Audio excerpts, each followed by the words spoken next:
My daughter invited me to a formal dinner with Iranian clients. She had no idea I had spent the last 6 months learning Farsi. I sat there quietly, pretending not to understand a single word.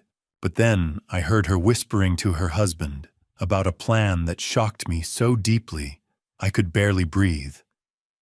They had no idea that every single word they said was reaching my ears, and from that moment on, I began preparing for the day they would have to pay the price. Before we continue, I just want to say how grateful I am that you're here listening to this story. It truly means a lot. Take a moment and tell me in the comments, where are you watching from today? I love seeing how far these stories travel. Also, some elements are fictionalized for storytelling and education, though the message remains meaningful and worth remembering. The house was too quiet. 6 months had passed since Layla left this world, and I still hadn't learned how to fill the silence. Every creak of the floorboards, every hum of the refrigerator, sounds I'd never noticed during our 40 years together, now echoed through rooms that felt too large, too empty. I stood at the living room window, watching September sunlight fade over the Boston skyline. The light caught our Persian rug, its crimson and gold patterns as vivid as the day Layla first unrolled it here. This carries 5 generations of my family, she'd told me, eyes bright with pride. The crunch of tires on gravel pulled me from my thoughts. A black Mercedes SUV rolled up the driveway, gleaming expensive, announcing its owner's success. My daughter Victoria was here. I opened the door before she could knock. Victoria stepped out in a charcoal pantsuit that probably cost more than most people's rent heels clicking on brick. Behind her, Brandon emerged, phone already in hand. "Hi, Dad." Victoria kissed my cheek. Her perfume, sharp and chemical, nothing like Layla's jasmine, made me want to step back. "Victoria, Brandon." I nodded at my son-in-law. He glanced up long enough to wave before returning to his screen. "Thanks for having us," Victoria said, brushing past into the foyer. Her gaze swept the space antique tables, Persian miniatures on walls, the crystal chandelier Layla insisted we install for our 20th anniversary. Something flickered in her expression. "Calculation, maybe?" "I made pot roast," I said. "Your mother's recipe." "Yeah, Mom was Iranian, Dad. She didn't make pot roast." Her laugh felt brittle. She learned, for me. The dining room felt cavernous with just 3 of us at a table built for 12. Brandon finally pocketed his phone long enough to pile his plate with roast beef and potatoes. Victoria picked at her food, rearranging more than eating. "So, Dad." She set down her fork with precision. "Brandon and I have been talking. We're worried about you." Here it comes, I thought. Victoria was a corporate lawyer. She never did anything without an agenda. "Worried." I kept my voice neutral. "You're alone in this enormous house. 8 bedrooms, 6 bathrooms, 5,000 square feet. It's too much for one person. I've lived here 32 years. I know every corner." "That's exactly the point." She leaned forward. "You're 67. What if you fall? What if there's an emergency? I'm 67, not 97. I still go to the gym 3 times a week." Brandon spoke, his voice practiced and smooth. "Marcus, no one's questioning your fitness. But maintaining a property this size, upkeep, utilities, taxes, it's a burden at any age. I can afford it. Can you?" Victoria's challenge hung in the air. "Mom's medical bills? We're covered. You don't need to worry about my finances." She exchanged a glance with Brandon. Something unspoken passed between them, sending unease down my spine. "We have a proposal." Victoria pulled a folder from her bag and slid it across. "We think you should sell the house." The words landed like stones in water. Sell. The market's strong. We could list for $8 million, but with the right buyer we could move it quickly for 5. Cash sale, 30 days. "You want me to sell for $3 million less than it's worth?" We want you to be realistic," Brandon said. "A fast sale means liquidity. No months of showings, no uncertainty. Victoria opened the folder. Glossy brochures showed a pristine building, Silver Pines assisted living community. Elderly people played chess, painted gathered in sunny rooms. "Now this place is 20 minutes from our house." Victoria said, her pitch rehearsed. 24-hour nursing gourmet meals activities. You wouldn't be isolated anymore. Isolated. The word stung.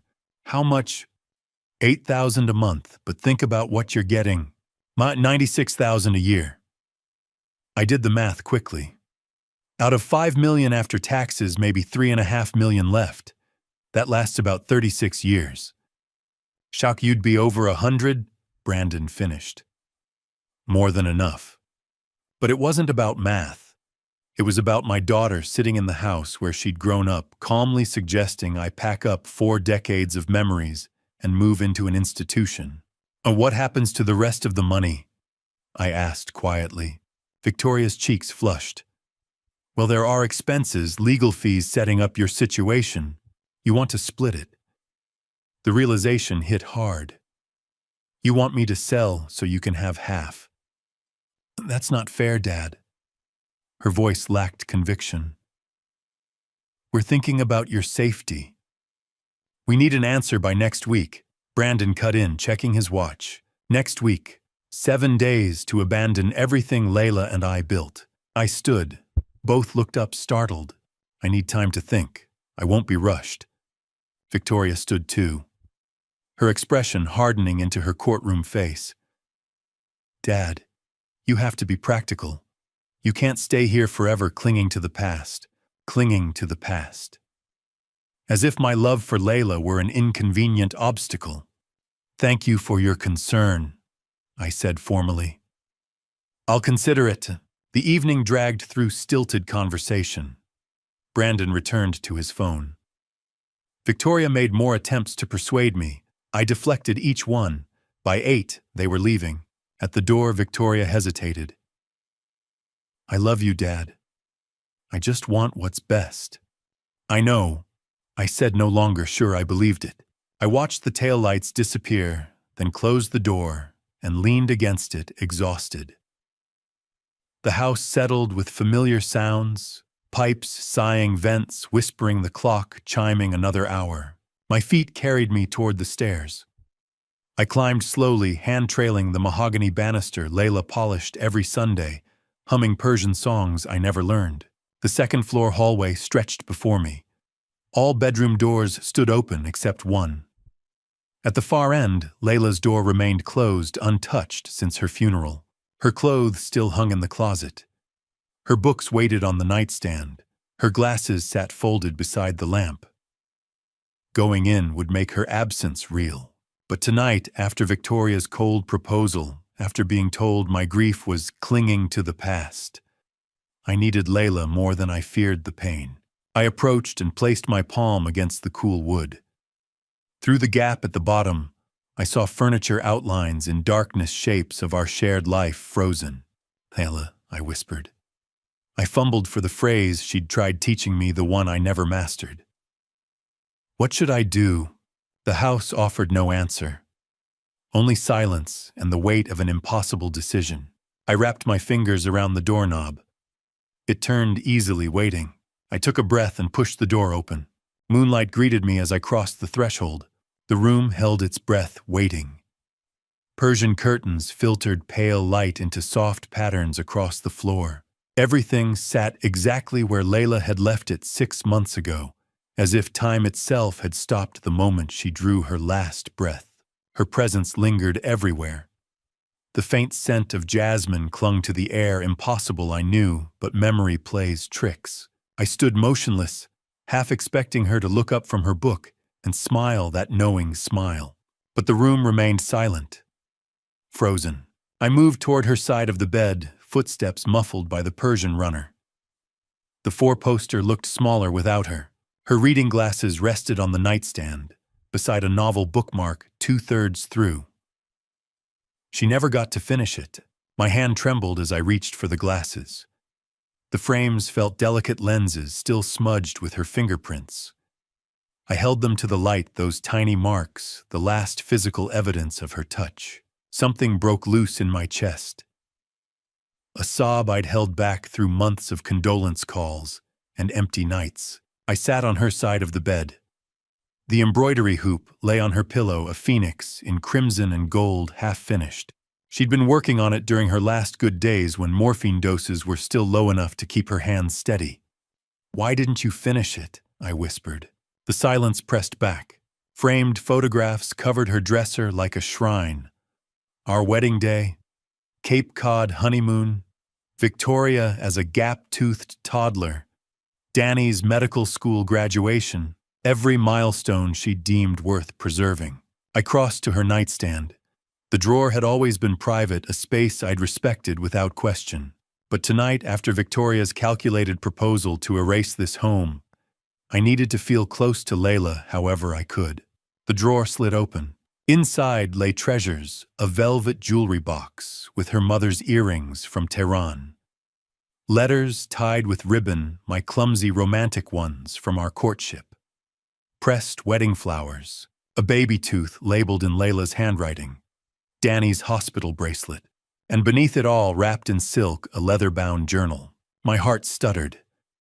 The leather was soft burgundy embossed with Persian geometric patterns. A brass lock held its closed key dangling from a chain. I'd seen Layla writing in this countless times over the years.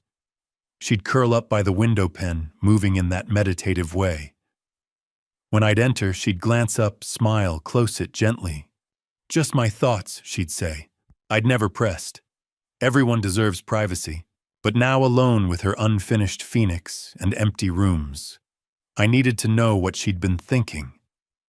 What parts of herself she'd kept separate. I turned the key. The lock clicked.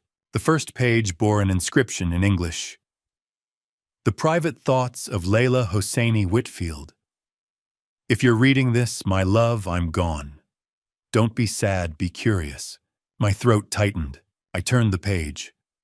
The writing shifted immediately, graceful curves and dots flowing right to left. Farsi. Her mother tongue, the language of everything she'd left behind. I scanned desperately, hoping to recognize something. There, Marcus jumped out mid-paragraph. Further down, Victoria. Another page. Danny. Our names stood like islands in an incomprehensible ocean. Frustration burned through me. Here were Layla's innermost thoughts, and I couldn't read a single sentence. 40 years of marriage, and I'd never learned her first language. I'd been content to let her translate herself for me to exist in my English-speaking world, while her Persian soul remained locked away. What kind of husband does that make me? I photographed several pages and searched for online translators. A dozen sites appeared. I uploaded the first image. Gibberish. The day Marcus not asking me homeland about feeling I. Clumsy fragments that butchered whatever poetry Layla had written. Another site. I worry Victoria understands not culture mine. Still wrong, missing all nuance. A third, a fourth. Each worse than the last, reducing my wife's thoughts to broken English that felt like insult. I set the phone down, bitter realization settling over me. Layla had rarely spoken Farsi at home during our marriage.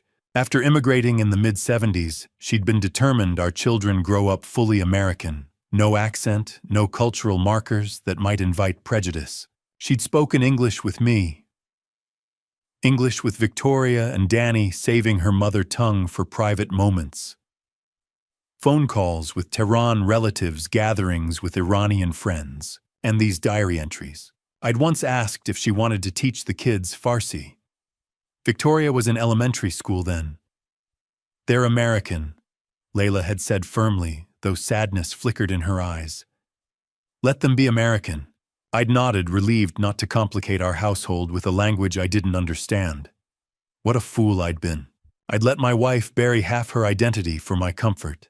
And now our children carried none of her heritage except dark eyes and a surname that had replaced Hosseini. The diary sat open on my lap, 50 or 60 pages I couldn't decipher. I flipped slowly, watching her handwriting flow, some entries, just lines, others dense paragraphs.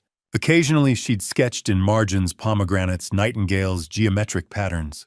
The final entries were dated weeks before she passed. Handwriting shakier, spacing irregular, but she'd kept writing until nearly the end. What had she wanted to say? What wisdom or regrets or love letters had she left? I would never know. Unless the thought struck with sudden clarity. I was 67, retired. My days were empty except gym sessions and lonely dinners. My daughter wanted to warehouse me. My wife was gone. I had nothing but time and grief. Why not use both? I could learn Farsi. People learned languages at my age. It might take months, maybe a year, but what else was I going to do? I could finally understand Layla's world, the culture she'd carried silently. I could read her words in the language she'd chosen, unfiltered. I could honor her in ways I'd failed while she lived. The decision settled like calm after storm. I opened my laptop and searched Farsi Lessons Boston. The Iranian Cultural Center appeared first. Language classes tutoring cultural events. I clicked contact and typed, "My name is Marcus Whitfield. My wife recently passed and she left journals in Farsi. I'd like to learn to read her language. I'm a complete beginner, but dedicated. Please let me know if you have instructors available." I hit send. The clock read 10:47. I closed the diary, carefully wrapped it in silk, and carried it to my study. The safe behind the bookshelf panel held important documents. I opened it and placed the diary inside next to Layla's wedding ring and the house deed Victoria wanted me to sell. Back upstairs, I paused in Layla's doorway. Moonlight had shifted, illuminating the unfinished phoenix. Even incomplete, the bird looked ready to fly. "I'm going to read your words," I promised. "Every single one. I'm going to learn your language even if it takes years. I should have done it decades ago." I pulled her silk scarf from the dresser, pale blue patterned with gold stars, and pressed it to my face. The jasmine scent was stronger here, trapped in fabric. I tucked it under my arm. That night, I slept with her scarf on the pillow beside me, my phone showing the first diary page. The curves and dots glowed in darkness like a secret code I was finally ready to crack. Tomorrow I would begin learning my wife's language. Tonight I would dream in words I couldn't yet understand. The email arrived 3 days later. "Dear Mr. Whitfield, we were deeply moved by your message. Your wife Layla was a beloved member of our community. We would be honored to help you learn her language. I forwarded your request to Professor Karim Rostami, one of our most experienced instructors. With sympathy, Parisa Ahmadi, Cultural Programs Director." Parisa. The name stirred a memory, a graduate student Layla had mentored years ago, someone she'd spoken of with pride. My wife had touched lives I knew nothing about. Parisa called that afternoon, her voice warm and slightly accented. We arranged to meet at the Iranian Cultural Center. When I arrived the next morning, she greeted me with genuine kindness, mid-30s, dark hair, burgundy scarf. Mrs. Layla was like a second mother to me, she said as we sat in a quiet office. She helped me feel less alone in Boston. I told her about the diary, about needing to understand my wife's words. Parisa's eyes grew moist. She talked about you often. Said you gave her freedom to be both Iranian and American. She paused. She also wished you'd asked more about Tehran, about her childhood. The words stung. I should have. You're asking now, Parisa said gently. Professor Rostami is expecting you tomorrow. Karim Rostami was 58, silver-haired, with the patient face of a lifelong teacher. We met in his cluttered office the following morning. "The Parisa tells me you want to read your wife's diary," he said, his English flavored with a subtle accent. "That's beautiful. But I must be honest, Farsi is difficult. Different alphabet, different grammar. Reading handwritten text is even harder. This will take months." "I have time," I said. "Nothing but time." He smiled. "Then we begin. 3 sessions per week. We start with the alphabet. That first lesson felt impossible. 32 letters, many with 4 different forms. I struggled to distinguish similar shapes, my hand cramping as I copied characters. Kareem corrected my strokes, patiently pronouncing sounds I'd never made. Don't be discouraged, he said as I packed up exhausted. Every student feels this way at first. September became October. I practiced daily filling notebooks with alphabet drills. Kareem introduced simple words: love, home, mother, father. Letter patterns began emerging from chaos. By November, 2 months in, I could read basic words. Kareem assigned Persian films with subtitles. I watched late into the night, letting the language wash over me. I recognized words now: Azizam, my dear; Kuna, home; Esh, love. I downloaded music Layla used to play haunting vocals over traditional instruments and let it fill the silent house. December brought breakthrough. 3 months in, I opened the diary and actually read a complete sentence. Today I realized he never asks me about my homeland. My hands shook as I translated word by word. The guilt hit hard. She'd written this 15 years ago when I was consumed with work, and she'd wanted to talk about Tehran. I'd never noticed. I called Kareem. I read my first sentence. Congratulations, he said warmly. But Marcus, be prepared. Diaries are intimate. You may read things that hurt. He was right. January and February passed in rhythms of study and discovery. 4 months, then 5. I read about Layla's homesickness, her longing for her mother's cooking gourmet sabzi tahdig fesenjan. She wrote about feeling invisible in grocery stores, at school meetings, another immigrant woman whose accent marked her as foreign. She wrote about our children. How proud she was, but how it hurt when Victoria dismissed Persian culture. My daughter wants to be fully American, one entry read. I gave her that gift, but now I'm lonely. I had to stop reading that day. In March, 6 months since finding the diary, I reached entries from her final year. The handwriting wavered, growing shakier as cancer progressed. I know I'm dying. I write this so our love remains in 2 languages. I sat at my desk and wept for her courage, for her loneliness, for conversations we never had. The next entry was dated 1 week before she passed. Haram, my love, if you're reading this, you've learned my language. Now it's our language. Find where we began. Behind the calligraphy of Rumi's poem, our future waits. My pulse quickened. A message, instructions. She'd hidden something. Where we began. Our bedroom, where we'd spent our wedding night, where we'd conceived our children, where we'd planned our lives together. I climbed the stairs, diary in hand.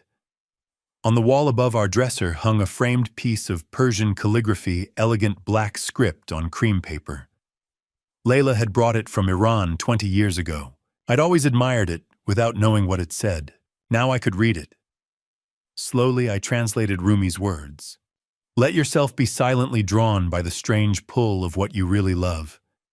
It will not lead you astray. My heart hammered. I lifted the frame off its hook. Heavy. I turned it over, standard backing, nothing unusual. But when I pressed the wall where it had hung, the wallpaper felt different, slightly raised. I peeled back the edge carefully. Beneath, someone had cut a small square into the drywall and patched it back. The work was recent, careful. I pulled the patch free. Behind it, recessed into the wall, sat a small safe, maybe 10 inches square, with a digital keypad glowing faintly. Layla had hidden this. Installed it secretly, probably during one of my business trips. She'd planned this for months, maybe years. I tried our anniversary. The keypad beeped red. Wrong. Victoria's birthday. Red again. Danny's birthday. Red. Then trembling, I tried Layla's birthday. March 15th, 1953, 03151953. The keypad beeped green. A soft click echoed inside the wall. I pulled the safe door open. Inside, shadows, concealed shapes. Papers, something metallic. What looked like a USB drive. But without light, I couldn't see clearly. and my hands shook too badly to reach inside. I stepped back, pulse racing, Rumi's words echoing, "Let yourself be drawn by what you really love." Layla had loved me enough to leave breadcrumbs, to teach me her language from beyond, to hide something important enough to warrant this elaborate puzzle. Tomorrow in daylight I would discover what she'd left behind. Tonight I would marvel at my wife's brilliance and wonder what secrets she'd been keeping to protect me. Morning light filtered through the bedroom curtains, softer than the harsh certainty waiting inside that hidden safe. I'd barely slept. Now standing before the wall cavity with a flashlight, I was ready to face whatever Layla had left behind.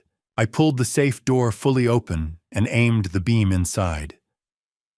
A manila envelope lay on top, my name in Layla's script. Beneath it, bound papers, a USB drive, a velvet pouch. I carried everything to the bed. The envelope first. I pulled out several handwritten pages. English she'd wanted me to understand immediately. "My dearest Marcus," it began. "If you're reading this, I'm gone and you've learned my language. I'm so proud. But I must warn you about dangers I saw coming but couldn't prevent while alive. Victoria is going to try to take everything.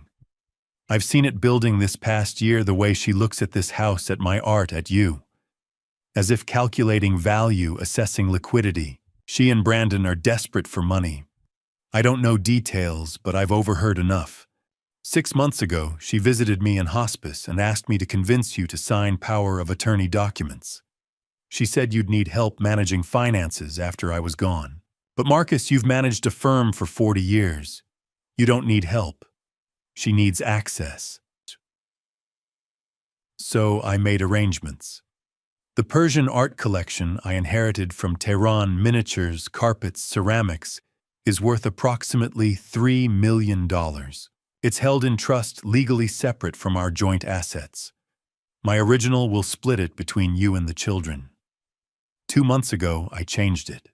My new will includes a conditional clause. If Victoria attempts guardianship, has you declared incompetent, institutionalizes you against your will, or manipulates your finances within 2 years of my death, the entire collection transfers to you alone. She gets nothing. The USB contains recordings from her visits last year. You'll hear her pushing me to influence you, discussing selling the house, talking about options for your care. I've documented the collection's provenance and valuations. Everything is notarized by Reza Amiri, my dear friend. I reconnected with someone I trust absolutely. Protect yourself, my love. Don't let guilt make you vulnerable. Our daughter has lost her way. I couldn't save her, but I can still save you. All my love, always, Layla. I read it 3 times each pass, tightening my chest. Layla had known, had seen Victoria's intentions clearly enough to create this safeguard. The woman I thought was peacefully dying had been strategizing, recording, plotting to protect me. The bound papers were legal documents. Last Will and Testament of Layla Hosseini, Whitfield, revised February 2023. 2 months before she passed. I found the section about the art collection exactly as she'd described. Conditional transfer, 2-year activation, forfeiture clauses, notary signature Reza Amiri, with credentials and contact information. I plugged the USB into my laptop. 6 audio files appeared. I clicked the first, dated April 2023. Victoria's voice filled the room. "Mom, we need to be practical. Dad's going to be alone in that huge house. He'll need support. Places like Silver Pines can provide that." Layla's voice weakened. "Your father is perfectly capable." "Is he, though? He seems disoriented lately. Forgetful. It might be early dementia." "Victoria, there's nothing wrong with his mind. You're not seeing it clearly. I've noticed changes. Brandon has too. We should have legal frameworks in place. Power of attorney, healthcare proxy." I stopped the recording, feeling sick. This had been happening while I sat in hospital waiting rooms, while I held Layla's hand through treatments, while I believed our family was pulling together. I needed professional help. I searched for estate attorneys and found Rebecca Martinez, top-rated, specializing in elder law. Her assistant said she had a cancellation that afternoon at 3. I took it. Rebecca's office was downtown, all glass and steel. She was 45, sharp-eyed, dark hair, pulled back, radiating competence. I brought everything, letter will USB documents. She reviewed methodically, occasionally making notes, expression growing grimmer. "This is ironclad," she finally said. "Your wife was thorough. The notarization is proper, the conditional clauses legally sound, and these recordings provide clear evidence of intent. So Victoria can't contest it, and she can try. Anyone can file. But these recordings undermine any incompetency claim. The conditional clause is brilliant. It only triggers if Victoria does exactly what your wife predicted. She already has," I said, explaining the dinner, the Silver Pines brochures, the pressure. Rebecca's jaw tightened. "She hasn't filed for guardianship yet, or we'd know, but she's laying groundwork." "Mr. Whitfield, are you experiencing any cognitive issues, memory problems, confusion?" "No. I'm 67 and healthy. I learned a new language in 6 months." She smiled slightly. "That'll play well in court if needed. But we should be proactive. Document your competency, have an independent psychiatrist evaluate you, and consider hiring a private investigator to look into Victoria's finances. If she's this desperate, there's usually a reason." She wrote a name, Harrison Drake. "Former Boston PD, now private investigator, discreet, thorough. I called Harrison from my car. He could meet tomorrow morning." I drove home as my phone buzzed with calls from Victoria. I didn't answer. At home, I found Tom Garcia in the side garden. He'd been our gardener 5 years, a quiet man in his late 40s. During Layla's final months, she'd spent hours outside watching him work. "Tom, can I ask you something?" He set down his shears. "Of course. Did my wife talk to you much?" His expression shifted. "She taught me some Farsi. Said it made her happy to share her language. We'd practice while I worked." Warmth expanded in my chest. Even dying Layla had been teaching connecting. "Tom, I need help with something unusual. I need to install security cameras throughout the house, but I can't do it myself in case my daughter stops by. Can you help?" Tom didn't hesitate. "Mrs. Layla was kind to me when my mother passed. I'll help however I can." We installed 6 cameras that afternoon, study, living room, foyer, kitchen, hallways. Tiny units hidden in smoke detectors and frames feeding to my phone. That evening, I listened to Victoria's voicemails. "Dad, we need an answer about Silver Pines. Limited availability." "Dad, call me back. This is important." "What, Dad, you're being unreasonable. We're trying to help." The progression from concern to irritation to anger told me everything. I deleted all 3 and poured 2 fingers of whiskey, the first since Layla's funeral. Tomorrow, Harrison would start digging into Victoria's life. Tomorrow, I'd begin building my defense. Tonight, I sat in Layla's room and thanked her for loving me enough to see dangers I'd been too blind to recognize. If you're still here with me, comment 4 below so I know you're still following this story. And tell me honestly, if you suddenly discovered your own family might be secretly planning something behind your back. What would you do next? Would you confront them immediately, or stay silent and wait for the right moment? And just a small note before we continue, some parts of the story ahead include dramatized or fictional elements for storytelling purposes. If that's not something you'd like to hear, feel free to stop the video here. The sound of the lawnmower woke me on Friday morning, 3 days after my meeting with Rebecca Martinez. I'd been sleeping poorly, startling awake at every creak of the house, every rustle of wind against windows. But the steady mechanical hum from the side yard was familiar, comforting even. Tom Garcia right on schedule for his weekly maintenance. I stood at the kitchen window with coffee, watching him work the mower in precise diagonal lines across the lawn. The early April sun caught the gray threading through his dark hair, the careful way he navigated around Layla's rose bushes. She'd always said Tom was a good man, quiet, respectful, someone who understood the language of growing things. The language of growing things. The phrase echoed differently now that I knew he'd learned some of her actual language. On impulse, I opened the back door and waved him over. He shut off the mower and approached, pulling off his work gloves. "Everything okay, Mr. Whitfield?" "Come inside for a minute. I'd like to talk if you have time." Uncertainty crossed his face, but he nodded. "Of course. I poured him iced tea too early in the season for it, really." But Tom was sweating from the work, and we sat at the kitchen table where Victoria had laid out her Silver Pines brochures less than 2 weeks ago. It felt like a lifetime. "You told me the other day that Layla taught you some Farsi," I began. "Yes, sir. Not much, just phrases, really. She'd sit on the patio during her treatments, watching me work, and we'd practice. She said it made her happy to hear her language spoken even badly." He smiled sadly. "I wasn't very good, but she was patient." "What did she teach you?" "Simple things. Salam, hello. Koda hafez, goodbye. Gul, flower. Koshbacht, happy." He pronounced them carefully with obvious affection. "She said I had good instincts for the sounds." Something warm and painful twisted in my chest. Layla, sick and dying, had found joy in teaching our gardener her mother tongue, while I'd gone 40 years without learning it myself. "Tom, I need to ask you something serious. Have you noticed anything unusual around the house lately? Anyone coming or going when I'm not home?"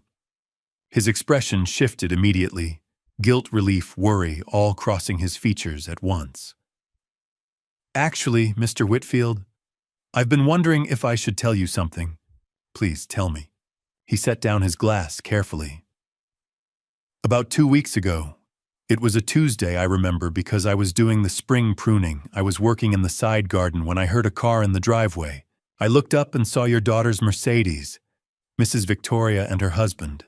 I wasn't home that day," I said slowly. "I had a doctor's appointment downtown." "I know. I figured they were checking on the house or something. But then I saw them let themselves in with keys. They didn't knock or call out, just went straight inside. To your study, I think I could see through the window." My hands tightened around my mug. "How long were they inside?" Maybe 30 minutes. I kept working, but I don't know, something felt wrong. They were arguing. I could hear their voices through the window, kind of intense. When they came out, Mr. Brandon was carrying a small wooden box, dark wood about this big. He held his hands about 8 inches apart. Fancy looking with inlay work. The air left my lungs. "Did Layla ever show you that box?" Once, yeah. Last summer before she got really sick.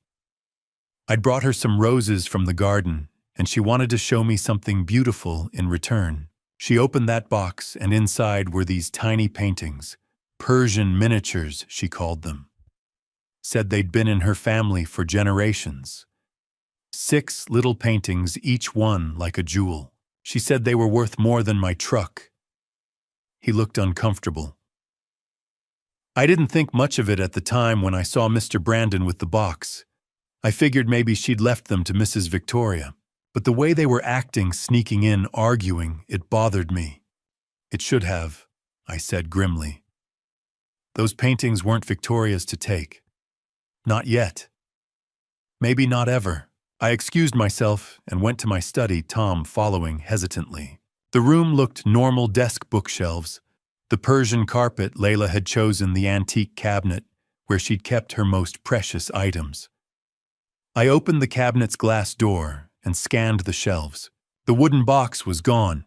My hands shook as I pulled out the leather-bound inventory Layla had maintained of her collection, every piece photographed, documented, appraised. I flipped to the section on miniatures. 6 Persian miniature paintings, circa 1850 to 1900, depicting scenes from Ferdowsi's Shahnameh. Appraised value $48,000 total. Provenance inherited from maternal grandmother's estate in Tehran, 1978. $48,000 stolen from my study while I sat in a doctor's waiting room discussing my blood pressure. Mr. Whitfield. Tom's voice was quiet. Did I do something wrong? Should I have called you? No, you did nothing wrong. I turned to face him. But I need to ask, would you be willing to testify about what you saw if this becomes a legal matter? Testify like in court. Maybe, I hope not, but yes, possibly. He didn't hesitate. Mrs. Layla was good to me. When my mother passed last year, she made food for my family, sent flowers, asked about her every week before that. If someone's stealing from you from her collection, then yes, I'll testify. Relief and gratitude washed over me. Thank you, Tom. And if you notice anything else, anyone coming by, anything unusual, will you let me know immediately?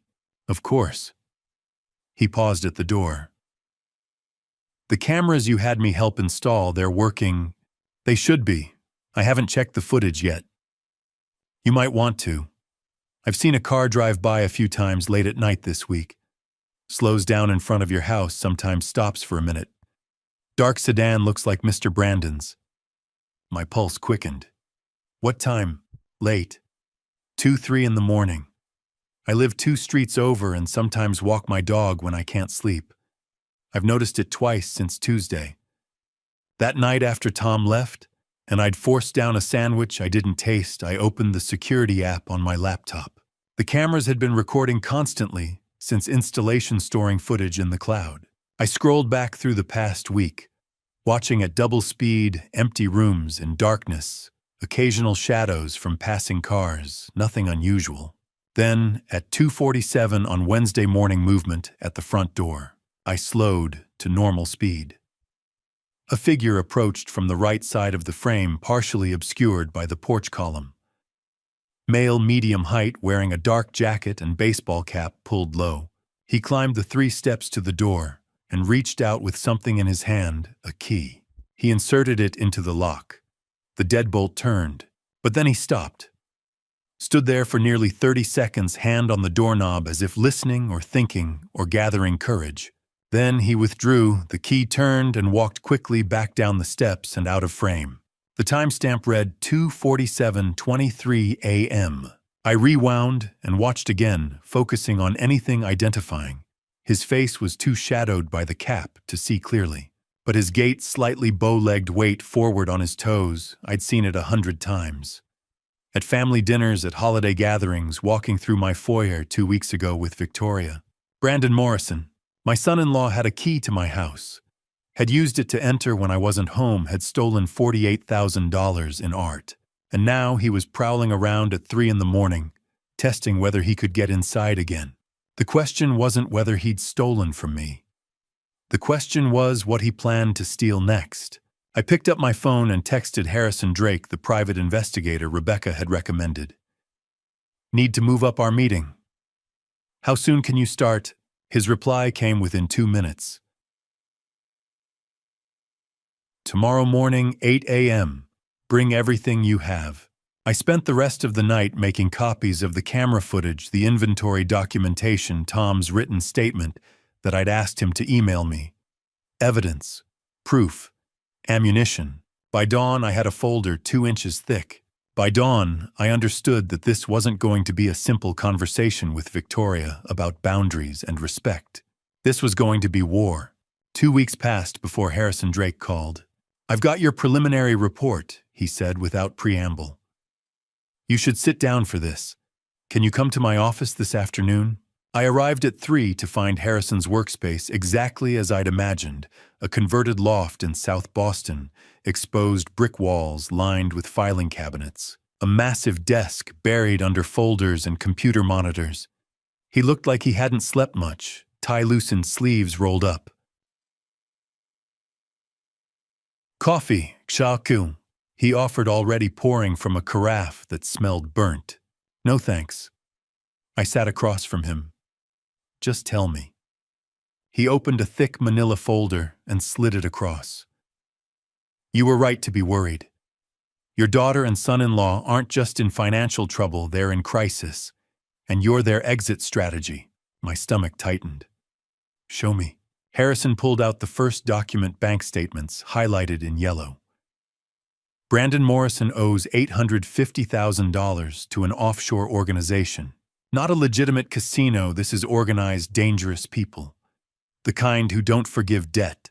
When $850,000, I couldn't wrap my mind around the number. How?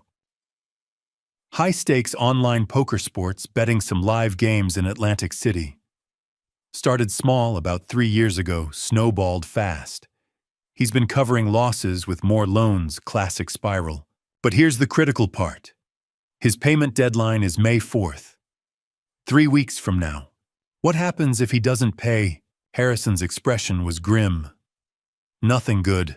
I've seen these operations before. They start with threats, move to property seizure, and if that doesn't work... He left it hanging. Brandon knows the stakes. He pulled out another set of documents. Victoria isn't innocent in this. She took out $300,000 in high-interest loans against her condo, mortgaged it to the hilt to cover Brandon's initial losses. That was last year. The monthly payments are crushing her. Why didn't she just leave him? I asked, though part of me already knew the answer.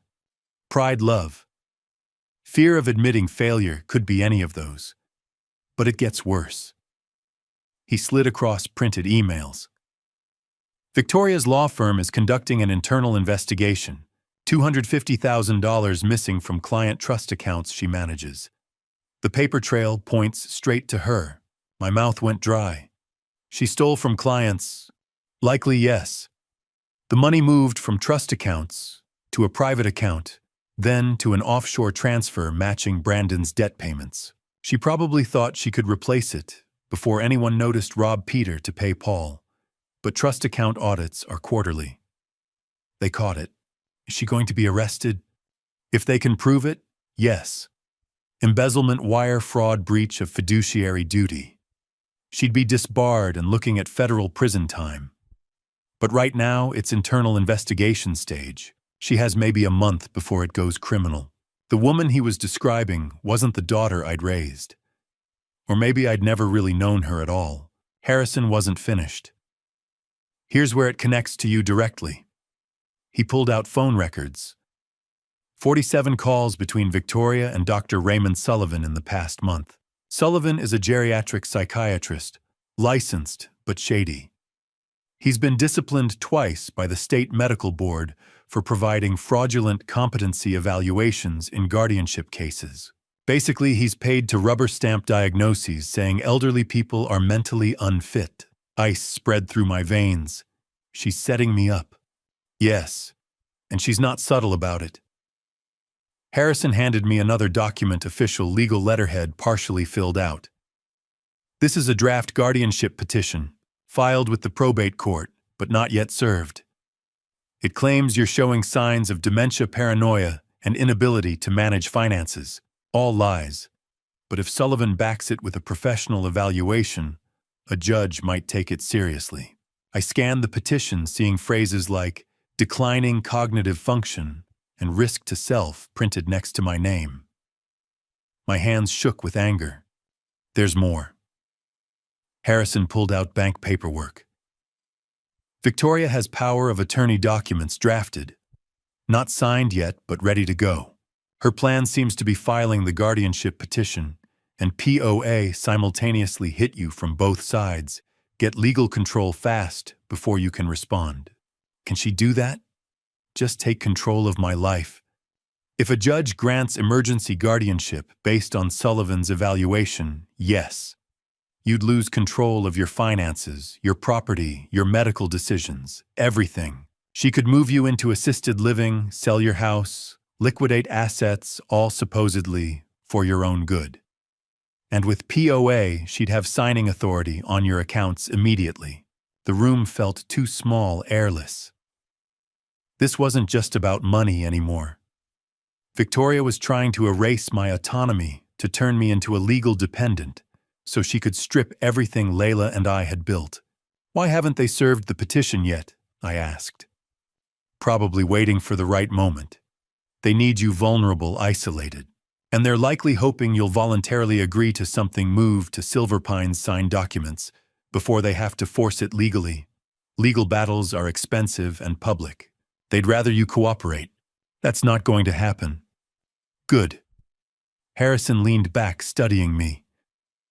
Here's what we know for certain. They're desperate, they're coordinated, and their deadline is approaching fast. People make stupid decisions when they're cornered.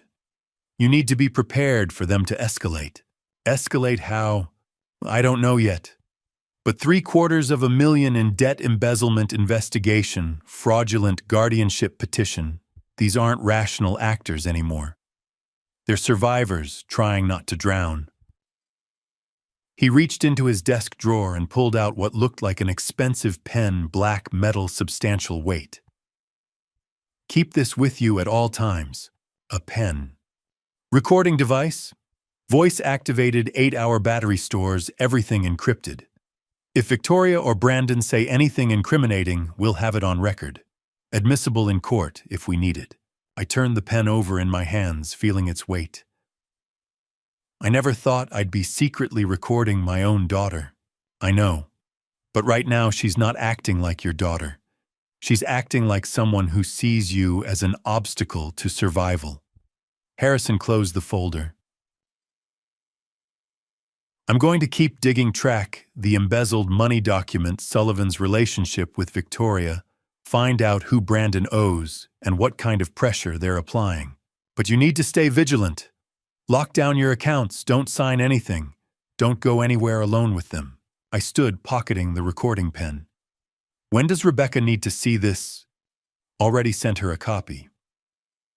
She's preparing defensive filings documentation of your competency challenges to Sullivan's credentials motions, to dismiss if they serve the petition. We're building your armor. Driving home, I couldn't stop replaying Harrison's words. $850,000, embezzlement, fraudulent psychiatrist, emergency guardianship. The Silver Pines proposal had never been about my safety or my well-being.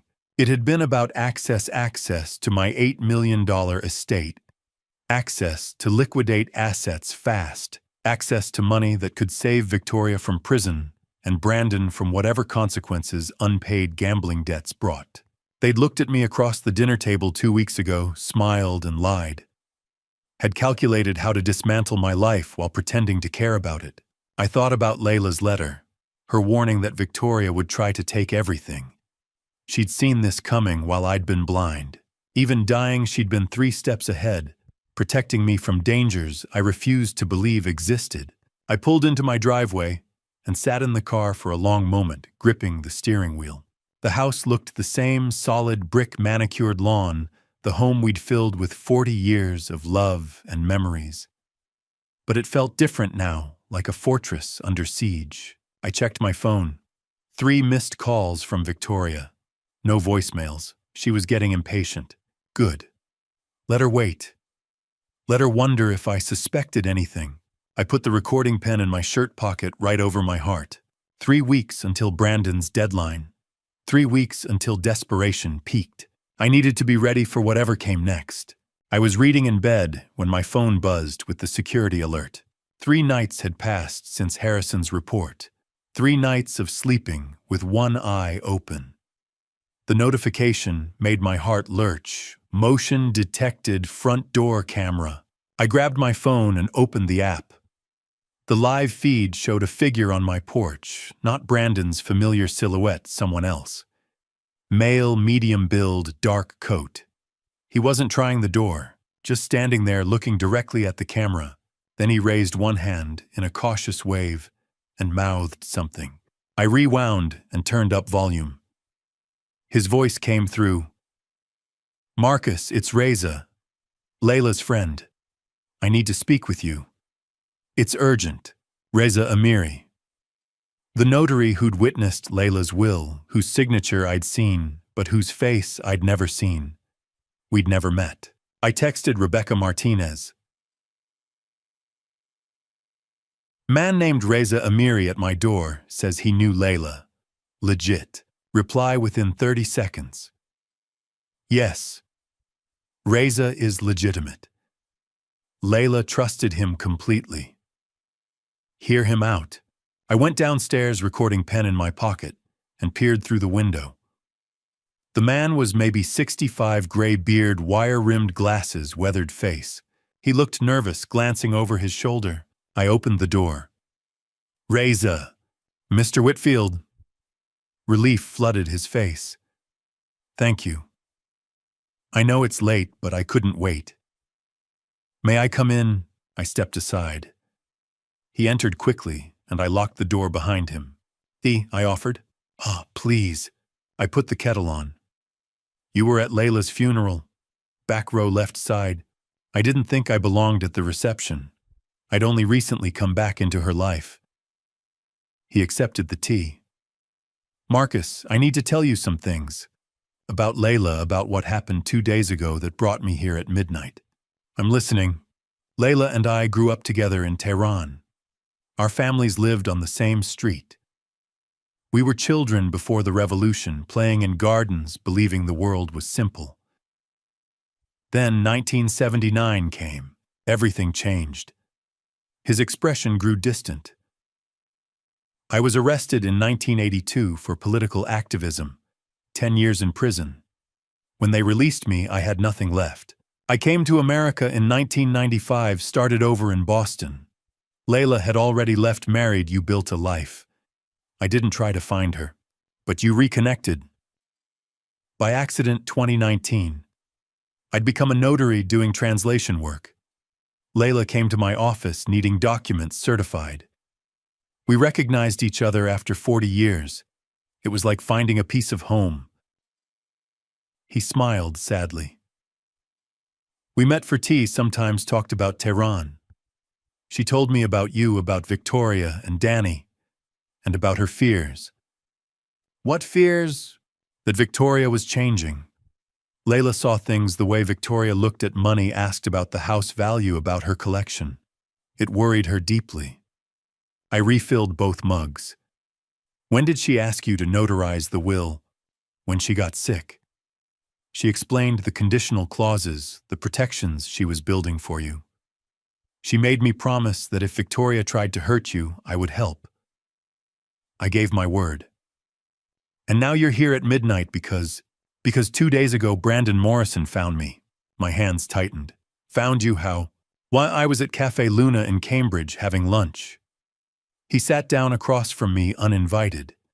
Said he knew I'd notarized Layla's will.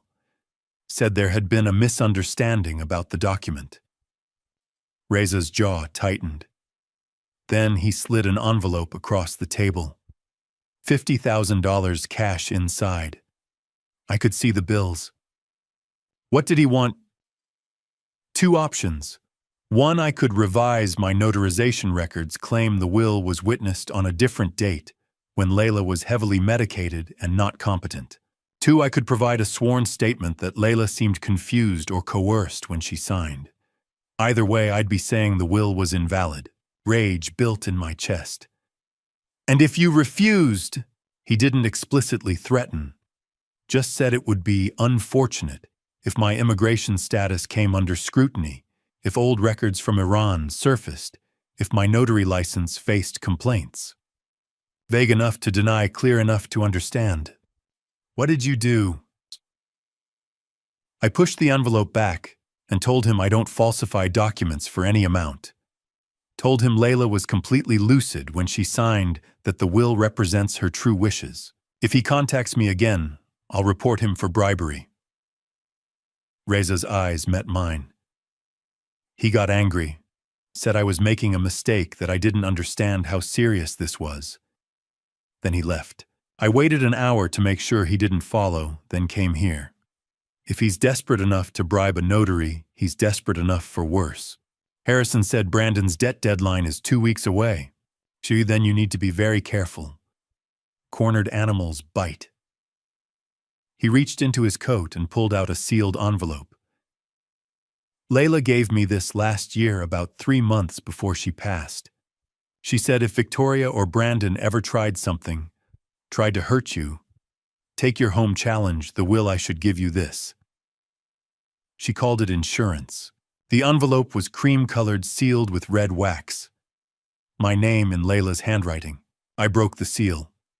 Inside was a USB drive in a plastic case labeled "For Marcus Insurance." "Do you know what's on it?" I asked. "No, she didn't tell me. Just said it was protection evidence you'd need if things went wrong."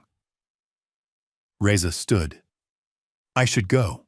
I parked 3 streets over, didn't want my car visible in case Brandon drives by." "Wait. Thank you for keeping your promise to her." His expression softened. "Layla saved my life once when we were children. I fell into a canal during floods. She jumped in and pulled me out. She was 10 years old and fearless. I've spent 50 years owing her that debt. Keeping you safe is the least I can do." I walked him to the door, checked the street empty, and watched him disappear into shadows. Back in the kitchen, I held the USB drive. Standard, unremarkable. But Layla had entrusted it to Reza, hidden it as backup beyond what she'd left in the wall safe. How many moves ahead had she been planning? I went to my study but didn't insert the drive yet. It was nearly 1 a.m. Whatever was on it, more recordings, more evidence, more of Layla's warnings, could wait until morning when I was clear-headed. I set it on my desk, next to the folder from Harrison, the documents from Rebecca, the recording pen. An arsenal of evidence carefully assembled by a dying woman who'd seen the future more clearly than I had. "I won't let you down," I whispered. The USB drive held evidence. Harrison held facts. Rebecca held legal expertise. And I held something Victoria and Brandon had underestimated: the determination of a man who'd finally learned his wife's language and discovered she'd been speaking truth all along. 2 weeks until Brandon's deadline. I'd be ready. Victoria's call came at 2 in the afternoon on April 27th, 2024. I was sitting in my study reviewing the USB drives Reza had given me 3 nights before when my phone buzzed. I hesitated, then answered. "Dad, it's me." Her voice was bright, almost cheerful. "I know we haven't talked much lately, but I wanted to invite you to a business dinner tonight. One of my firm's most important clients, Mr. Darius Farahani, a real estate developer from Tehran, is in town. He's 68, widowed like you, and he specifically asked if any senior partners had family he could meet. I thought it would be nice for you to get out of the house." I paused, weighing her words. After everything I had learned, the recordings, the financial records, Harrison's surveillance footage, this felt like a trap. But it was also an opportunity. "What time?" I asked. 7 o'clock. The restaurant is called Oleana in Cambridge, Persian cuisine. I thought you might appreciate that given Mom's heritage. My grip tightened on the phone. She had never cared about Layla's heritage before. "I'll be there. Hi, great dress, nicely. It's a formal dinner. Brandon will be there too." She hung up before I could respond. I immediately called Harrison Drake. "Victoria just invited me to a business dinner tonight. I think they're planning something." Harrison's voice was calm. "Do you still have the recording pen I gave you?" "Yes." "Bring it. Keep it in your jacket pocket, turned on the entire time. Record everything. Don't confront them, just listen, observe, and get out safely. I'll be nearby in case you need backup." Next, I called Rebecca Martinez. She was less enthusiastic. "Marcus, this could be dangerous. If they're desperate." "No. I know. But I need more evidence. The USB recordings are from months ago. If I can capture them discussing the guardianship petition now, right before Brandon's deadline, it strengthens our case." She sighed. "Fine. But text me every 30 minutes. If I don't hear from you by 10 o'clock, I'm calling the police." At 6:30, I dressed in my best suit, slipped the recording pen into my breast pocket, and drove to Cambridge. Oleana was an upscale restaurant, with warm lighting, Persian tapestries on the walls, and the scent of saffron and rosewater in the air.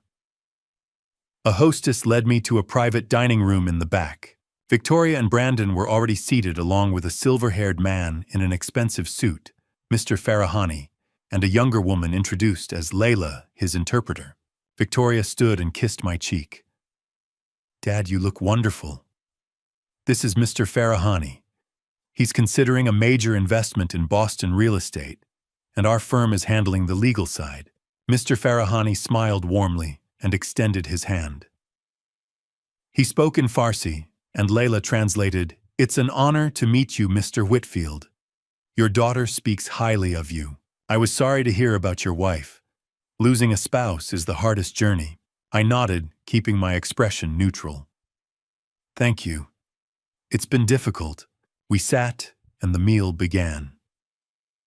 The first course was masto kiar, a yogurt and cucumber dip I recognized from Layla's kitchen. Mr. Farahani spoke mostly in Farsi, with Layla translating seamlessly.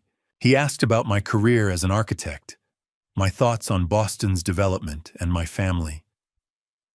I answered politely, carefully, avoiding any mention of the conflict with Victoria.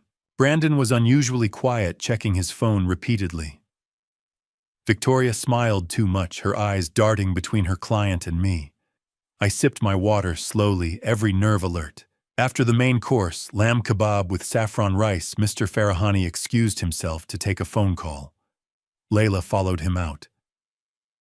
For a moment, it was just the three of us. Victoria leaned forward, her voice dropping. "Dad, I'm glad you came. I know things have been tense, but I want you to know we're only trying to help." I said nothing. Brandon shifted in his seat, then spoke in Farsi slowly, as if testing whether I understood. "Do you think he suspects anything?" My heart stopped, but I kept my face blank, staring at my plate. Victoria replied in Farsi, her tone casual. "No, he doesn't understand a word. He never bothered to learn Mom's language. He's clueless," Brandon continued in Farsi. "The petition is filed. Sullivan confirmed the evaluation report is ready.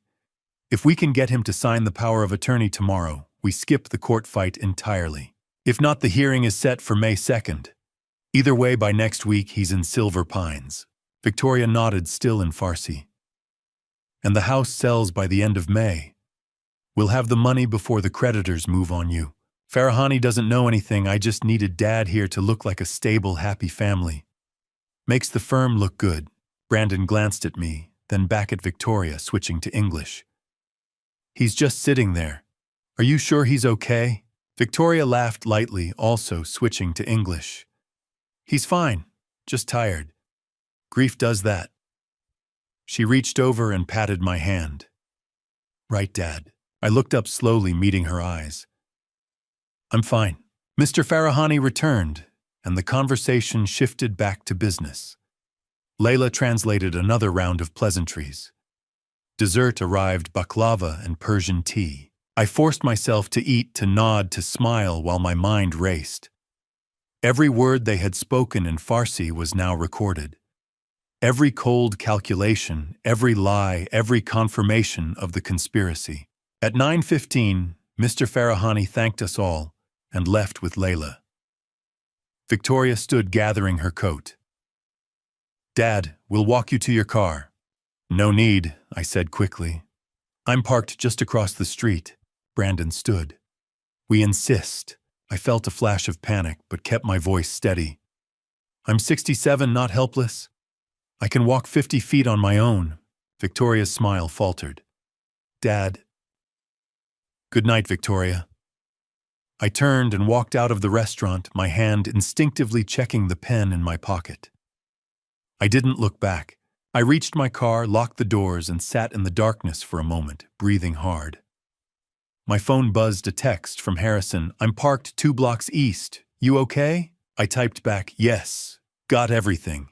Meeting you now." I drove to a 24-hour diner Harrison had suggested. He was waiting in a corner booth, laptop open. I handed him the pen. He plugged it into his computer, put on headphones, and listened. After 5 minutes, he looked up, his expression grim. "This is it, Marcus. This is the smoking gun. They admitted the petition is filed, the fake evaluation is ready, and the timeline for moving you into Silver Pines. Combined with the USB recordings and the financial evidence, we have an airtight case." I exhaled slowly. "What now?" Now we send this to Rebecca. She files an emergency motion first thing Monday morning to block the guardianship hearing. We also send copies to Detective Martinez and the district attorney's office. By Tuesday, they'll have warrants. I nodded, feeling the weight lift slightly. And if they try something before then, Harrison's jaw tightened. Then you call 911 immediately, and I'll be at your house in under 10 minutes. But Marcus, they just showed their hand. They're out of time and they know it. That makes them dangerous. I drove home at 10:30, parked in the garage, and locked every door. I forwarded the audio file to Rebecca and Harrison, then sat in Layla's reading room staring at her portrait. I whispered in Farsi. I heard them, Layla. I heard every word. And I won't let them win. My phone buzzed a text from Rebecca, received. Filing emergency motion Monday 8 a.m. Stay safe. I turned off the lights and sat in the darkness waiting for whatever came next. I had taken 3 steps toward the restaurant exit when Victoria's voice stopped me cold. We're not done, Dad. I turned slowly. She and Brandon blocked the narrow corridor. The dining room where Mr. Farahani and Layla were finishing dessert felt impossibly distant. I think we are, I said quietly. Victoria's smile was cold. You've been playing detective. Cameras, lawyers, investigators. Learning Farsi like some spy. You really think you can fight us? Brandon stepped closer, deliberately intimidating. I kept my hand near my breast pocket, fingers brushing the recording pen. It was still running. Layla manipulated you, Victoria said sharply. That second will is worthless. Mom was on morphine, not competent. Dr. Sullivan will testify you're showing early dementia. Tomorrow we're filing the guardianship petition. By next week you'll be in Silver Pines. I'm not confused. That's what people with dementia say. She stepped forward. We'll handle the estate. You mean liquidate everything and take the money? Brandon's jaw clenched. It's for your own good, Marcus. You're too old to live alone. The lies were smooth. If I hadn't known the truth, I might have believed them. Layla warned me you would do this, I said quietly in Farsi. Victoria blinked. What? I switched to English. Layla warned me. She saw this coming. That's why she wrote the diary in Farsi.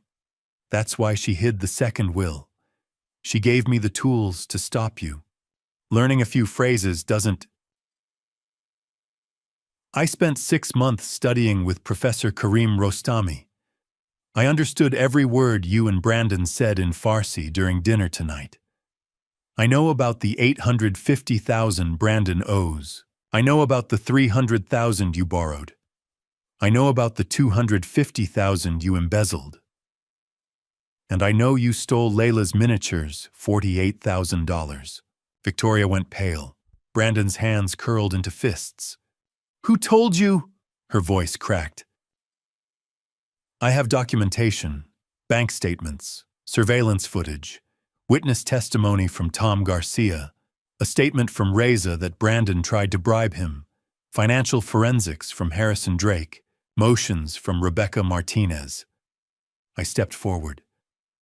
I'm not the confused old man you need me to be. I'm fully competent. Brandon grabbed my arm hard. You're coming with us. Now! Let go. We need that money. You don't understand what they'll do if we don't pay. You're signing the power of attorney tonight. You're assaulting me, I said, clearly projecting toward the pen. You're physically restraining me and attempting coercion under duress. I'm trying to save this family. If you don't help us, they'll come after Victoria. After Danny. Don't bring my son into this. Let him go. Harrison Drake stepped from the side entrance, phone out, camera recording. He'd been there the whole time. Brandon froze. Who are you? Now Harrison Drake, private investigator, former Boston PD. I've recorded assault and coercion against a senior citizen. Let go, step back and leave. Or I call 911.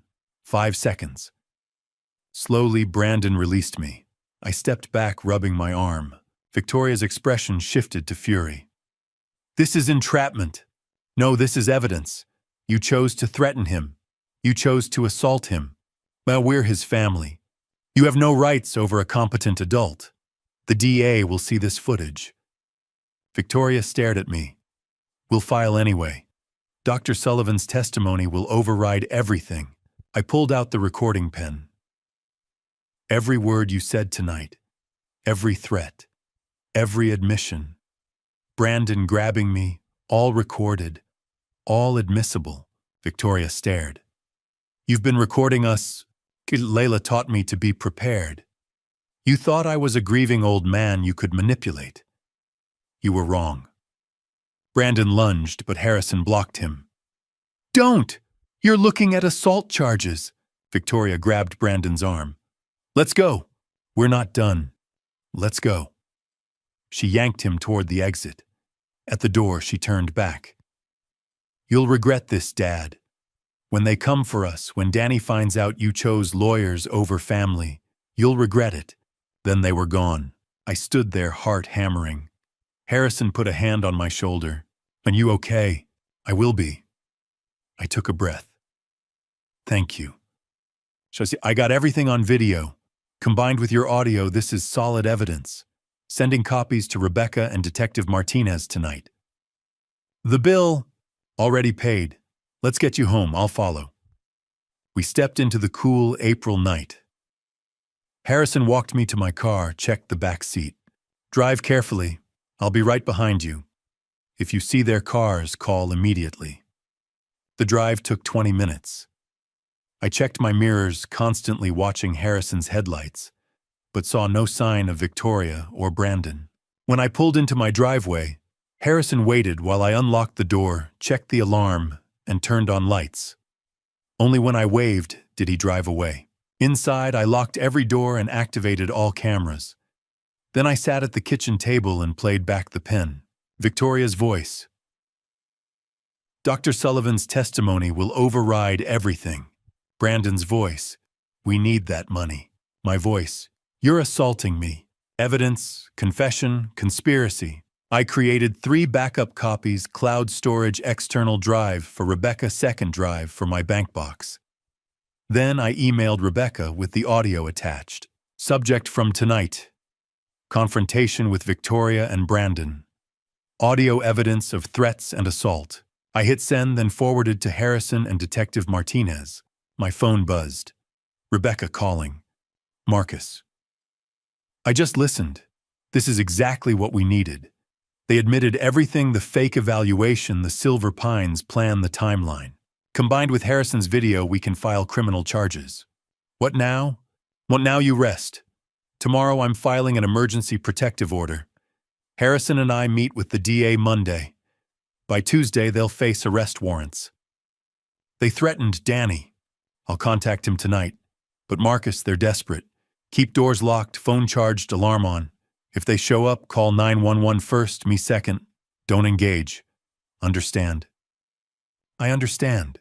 After we hung up, I sat in Layla's reading room, her diary open, the pen beside me. Outside, the night was quiet. Inside, I felt the weight of what was coming. The legal battle. The family rupture. The exposure. But I also felt resolve. I did what you taught me. I whispered to her portrait. I fought back. I sat there until midnight, then went upstairs, the pen in my pocket and phone on the nightstand, ready for whatever tomorrow brought. I barely slept. At 6 a.m., my phone buzzed. Rebecca Martinez, emergency meeting. My office, 10 a.m. Bring both USB drives. I arrived early. Rebecca's downtown office overlooked Boston Harbor conference table, already set with laptop and speakers. Harrison arrived with his folder, then Reza. The guardianship petition was filed yesterday at 9 a.m. Rebecca began. We have 72 hours to respond. Let's see what Layla left us. I handed her both drives, one from the safe, one from Reza. Rebecca inserted the first. Recordings, documents, letters. Audio first. A file dated June 2023 played. Victoria's voice filled the room. Mom, you need to convince Dad to sign power of attorney documents. We can't wait until after, you know. Layla weakened. Victoria, why are you doing this? Because we're drowning, Mom. Brandon's in deep and I can't lose everything. Dad has resources sitting there. We need access. Your father is perfectly capable of managing. Is he, though? He's getting older, forgets things. Please just talk to him about the POA. The recording ended. Silence filled the room. 5 more like this, Rebecca said. All showing pressure. She played another from July. Victoria more desperate. Mom, Brandon's people are threatening us. You have that art collection. Those pieces are worth millions. Those pieces are held in trust. I can't just sell them. Then change the trust, you're dying anyway. What difference does it make? The cruelty of those words hit hard. Reza looked away. Rebecca opened video files. Recorded by Layla's laptop, webcam motion activated. Grainy footage from March showed Brandon and Victoria in my study. We need to move faster, Brandon said. The deadline is May 4th. If we don't have the money, they're not waiting. I know. Victoria rifled through papers. We file for guardianship next month. Sullivan will testify Dad's incompetent. Once we have control, we liquidate fast. On how fast? Cash sale on the house, 5 million close in 30 days. Then auction the Persian art. Total 6 million liquid within 6 weeks. What about your father? Silver Pines. 8,000 a month from his own assets. He won't fight, he never fights anything. And if he does, Sullivan's diagnosis stands. We declare him incompetent. His consent doesn't matter. I watched my daughter discuss erasing my life like a business transaction. Chiba, more videos like this, Rebecca said. Clear premeditation and conspiracy. She inserted Reza's USB. Different evidence. What Layla gave Reza for safekeeping. Emails appeared Victoria and Dr. Sullivan. March 20th. Victoria. Dr. Sullivan, as discussed, I can offer $25,000 for a comprehensive assessment documenting my father's cognitive decline. Evaluation needed by April 1st. Please confirm. Sullivan's reply. Ms. Morrison, I can schedule the evaluation for March 28th. Wire transfer preferred. Explicit bribery, Harrison said. Rebecca opened bank statements. $250,000 moved from Victoria's law firm client trust accounts to a personal account, then to an offshore Cayman account. I tracked it, Harrison added. Connects to Brandon's gambling syndicate. Partial debt payment. Wire transfer receipts with Victoria's signature. Rebecca continued. Embezzlement, wire fraud, conspiracy. She closed the laptop. This is systematic elder abuse, financial exploitation, fraud, embezzlement, bribery, and attempted illegal guardianship. Multiple felonies. What happens now? I asked. 3 things immediately. Rebecca counted. 1 emergency motion to dismiss the guardianship petition with all evidence attached. 2 contact Massachusetts Attorney General's Elder Abuse Unit. 3 contact FBI wire fraud is federal jurisdiction. My daughter will be arrested. Yes, she's committed federal and state felonies. Prison time, disbarment, restitution. Rebecca softened. Layla gave you tools to protect yourself. We must use them. Harrison leaned forward. Brandon's deadline is May 4th, 6 days away. He owes $600,000 still. When the guardianship fails, they're cornered with no options. Desperate people are dangerous. You think they'll escalate, Reza said. I think they'll try something drastic. Marcus, be extremely careful. Don't go anywhere alone. Check cameras constantly. Keep your phone charged and panic button ready. The thought of my daughter harming me should have seemed absurd. After everything I'd seen, it just seemed logical. I understand. Filing the motion within the hour, Rebecca said. Expedited hearing within 48 hours. With this evidence, we'll get dismissal and hopefully a restraining order. And then, criminal investigations begin. A GFBI search warrants arrests. Eventually, trials. You'll testify against Victoria. Are you prepared? I thought about Layla's warnings, her strength, her preparations. Yes, I'm prepared. Layla prepared me. We spent 90 minutes organizing evidence and copying files. By 2 p.m., Rebecca had filed the motion and contacted the AG and FBI. Reza walked me to my car. You holding up? Ask me when this is over. Layla would be proud. You've been stronger than anyone expected. I learned from the best. I unlocked my car.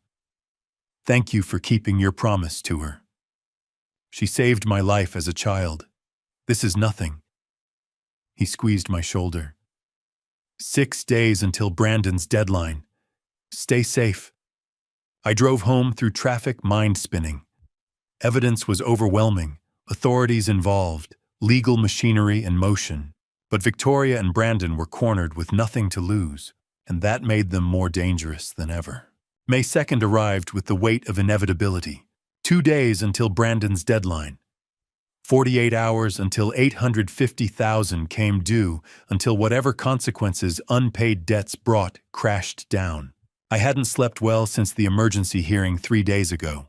The judge dismissed Victoria's guardianship petition with prejudice, issued a restraining order, keeping both of them 500 feet from me. Dr. Sullivan was reported to the state medical board. Victoria's law firm placed her on leave, but none of that solved Brandon's problem. Detective Sarah Martinez, from Boston PD's Financial Crimes Unit, had been assigned after Rebecca forwarded evidence to the district attorney. She was 41, sharp-eyed with calm competence. She'd arranged patrol cars to drive past every 2 hours. They're cornered, she'd told me yesterday. Cornered people either surrender or lash out. Be ready. I spent May 2nd indoors checking cameras every 30 minutes. Tom came by in the afternoon. Harrison called twice. Rebecca texted hourly updates, search warrants being prepared, arrest warrants likely by week's end. Everything moved through legal channels. But legal channels moved slowly, and Brandon's deadline raced closer. At 3 a.m. on May 3rd, my phone rang. Unknown number. I hit record, then answered. Hello? Marcus! Brandon's voice was strained, barely holding together. Please don't hang up. I'm begging you. I turned on the lamp. I'm listening. We're out of options. Victoria's law firm froze her accounts yesterday, found the embezzlement. I can't access savings, can't touch the condo. The syndicate sent people to our building tonight, 3 of them waiting in the garage. They made it very clear what happens if I don't pay by 7 a.m. Friday. Brandon, they'll hurt me, Marcus. Really hurt me. And Victoria too, because she's my wife. We need $850,000. Just a bridge loan against your house. 24-hour approval. We'd pay you back, I swear. Brandon, you stole from me. You tried to have me declared incompetent. Why would I help you? Silence. Then a sound like a sob. Because Victoria is your daughter. Despite everything, she's still your child. These people will hurt her to get to me. Please, Marcus. I've never begged anyone, but I'm begging now. Part of me, a small part that remembered Victoria as a little girl, wanted to help.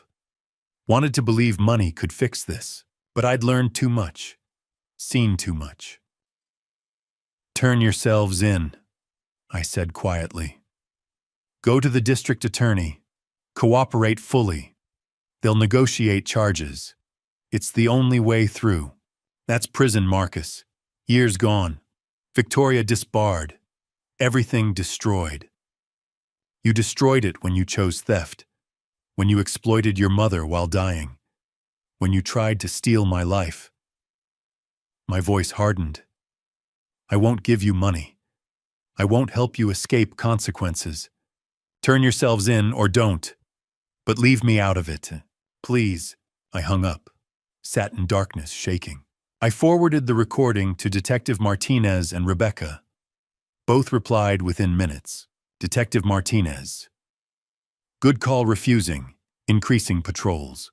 Rebecca, proud of you. Stay alert. I couldn't sleep. Watched dawn break through my window. At 6:15, my phone rang again. Tom Garcia. Marcus, there's an ambulance in your driveway. 2 paramedics at your door. Did you call 911? I was up instantly. No, I didn't call anyone. They're knocking hard. Want me to come over? Stay there, keep watching. I went downstairs and peered through the window. An ambulance sat in my driveway, lights off, engine running. 2 men in paramedic uniforms stood on my porch. Mr. Whitfield, Boston, EMS. We received a call about chest pains. We need to check on you, sir. I cracked the door chain on. I didn't call 911. There's been a mistake. Sir, we have a logged call from this address. 67-year-old male, chest pains, possible cardiac event. We need to assess you. Protocol. The speaker looked professional, clean, uniform medical bag. But the one behind was different.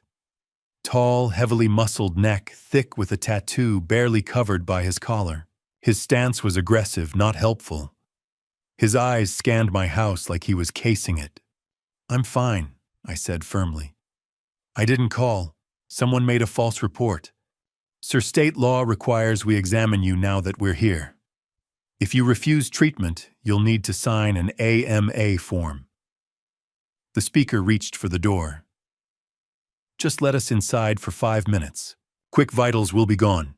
The muscled one stepped forward, hand moving toward the door handle. We really need to insist. For your safety, that's when I knew. The aggressive posture. The insistence on entering. The way the big one's hand hovered near his belt, where a real paramedic would carry medical supplies, but this one probably carried something else. This wasn't emergency response. This was kidnapping dressed as a medical call. They'd planned it.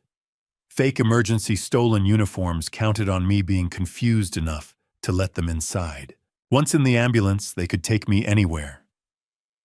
Silver Pines with forged papers, somewhere worse where Brandon's creditors could apply pressure. My hand moved to my pocket to the panic button app. Rebecca installed a red icon, sending immediate distress to police dispatch.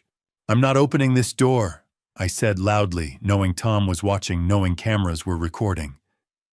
Leave my property now. The muscled paramedic's friendly expression vanished. Mr. Whitfield, don't make this harder. Open the door.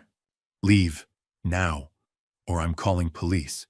I slammed the door, threw both deadbolts, and hit the panic button. Pounding started immediately. Fists on wood, the door shaking. Marcus, open this door. Police are coming, I shouted, moving toward the kitchen, toward the back exit. My security system alerted them. More pounding than arguing voices outside. Through the window, I saw Tom running across his lawn phone to his ear. The pounding stopped. Car doors slammed. Tires screeched. By the time I looked out, the ambulance was reversing fast, taking the turn too sharp, one wheel jumping the curb. Sirens wailed in the distance, getting closer. I sagged against the wall, adrenaline crashing. Tom reached my door. Marcus, you okay? I unlocked it. I'm okay. They're gone. I got the plate. Called 911 when they started banging. Police are 2 minutes away. 2 cruisers skidded to stops, officers emerging fast. One stayed with us taking statements. The other radioed the ambulance description. Detective Martinez arrived 15 minutes later, off duty but responding. Are you hurt? No, shaken but not hurt. Too good. She turned to officers. Get that plate out everywhere. I want that vehicle found. She looked at me. Tell me what happened. I walked her through it, the 3 a.m. call, Brandon's begging my refusal, the fake ambulance, the aggressive paramedics, the panic button. You did everything right. You didn't open the door. You called for help immediately. Her expression was grim. This is attempted kidnapping, impersonating emergency personnel, criminal conspiracy. Will you find them? We'll try. Professional crews like this, if they're smart, that ambulance is already abandoned. We'll check cameras, run the plate. Tom stayed throughout giving his statement. When police finally left at 9 a.m., he walked me back inside. You should call your son. Danny should know. He was right. I'd been protecting Danny from this, but it had gone too far. I will. Tom left. The house felt too quiet. I made coffee, hands still shaking. My phone buzzed. Rebecca. Detective Martinez briefed me. Thank God you're safe. Stay inside today. Arrest warrants moving to top priority. Harrison. Heard about the ambulance. You okay? I'm putting private security on your house today. 4-hour shifts. They'll be outside, out of sight. I sat reading messages, feeling support from people Layla had connected me to.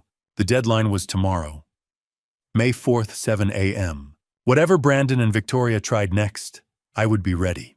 Layla had prepared me. The community surrounded me. The law protected me. I would not be moved.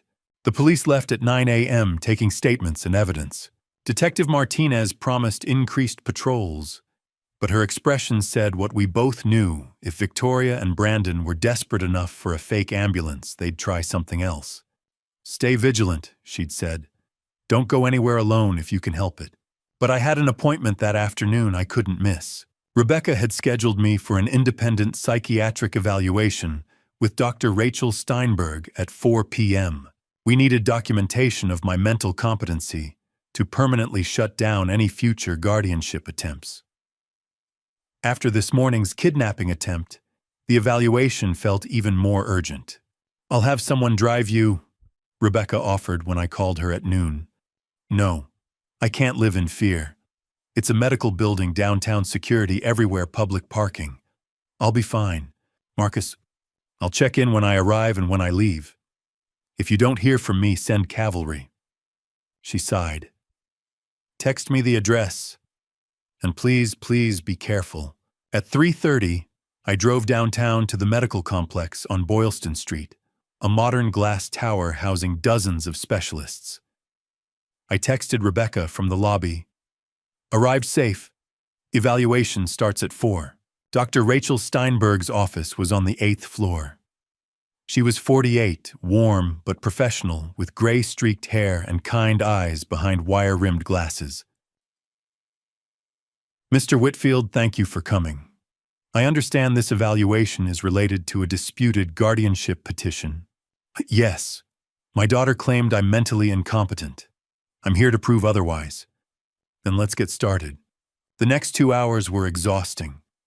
Cognitive tests, remembering word lists, solving puzzles, drawing clock faces, memory assessments about my life, my family, current events, questions about my emotional state, my daily functioning, my decision-making processes. I answered everything clearly, honestly.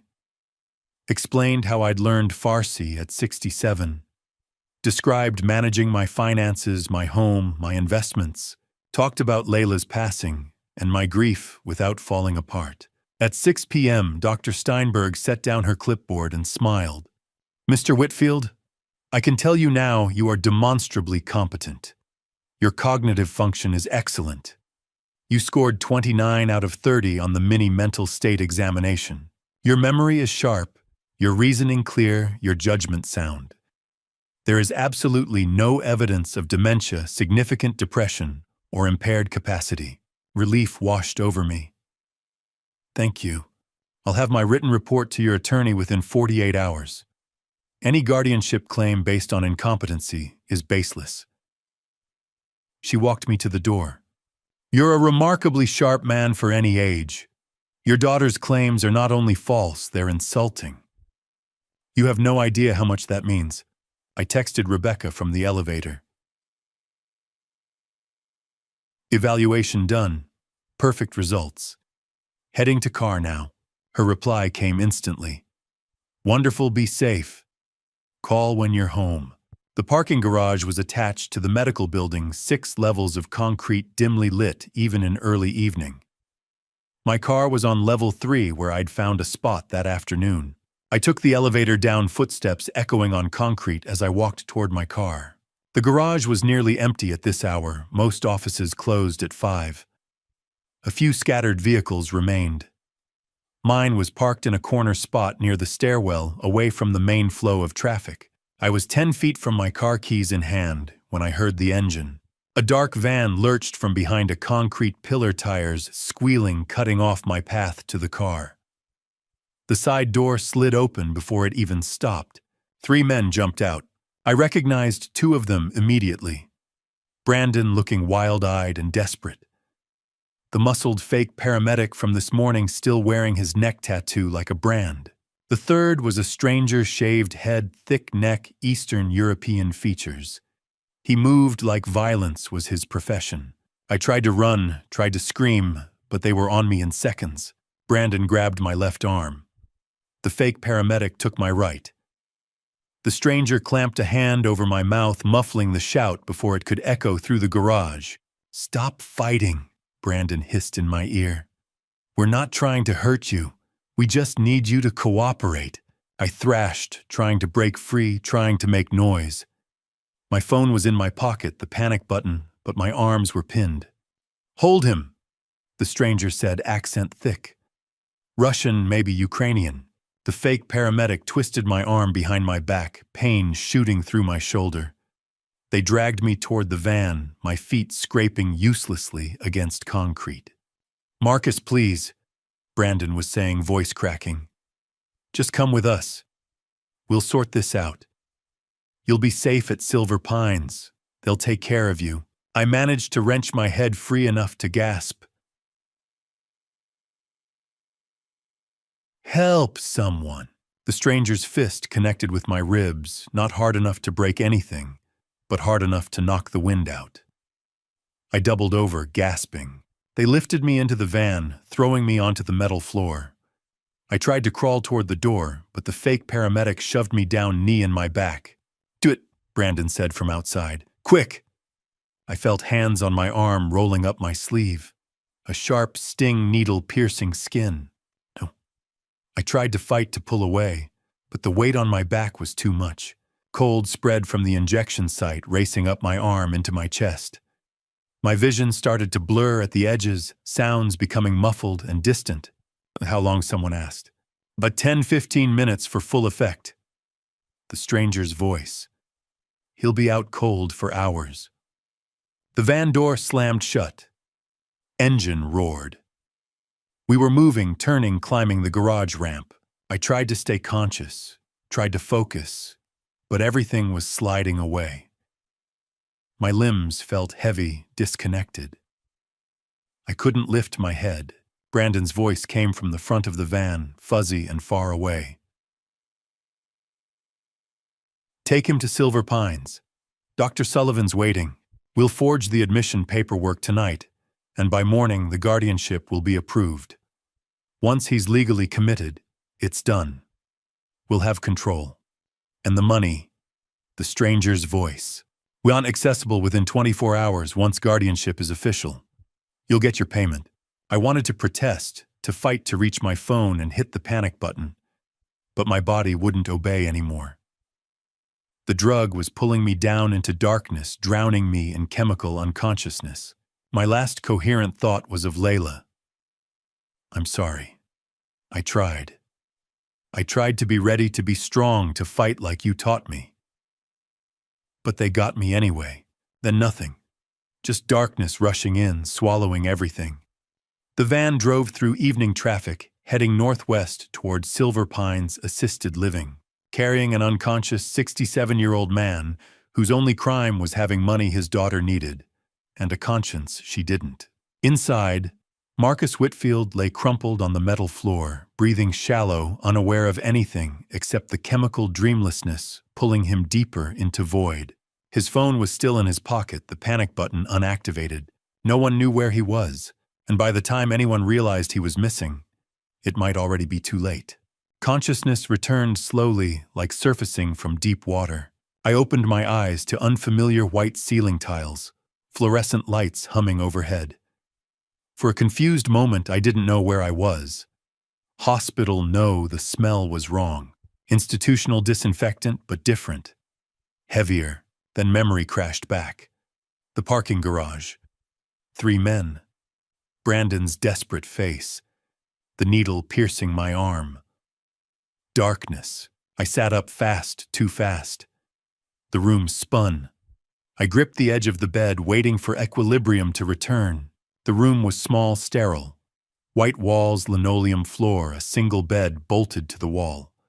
A narrow window set high, covered with bars.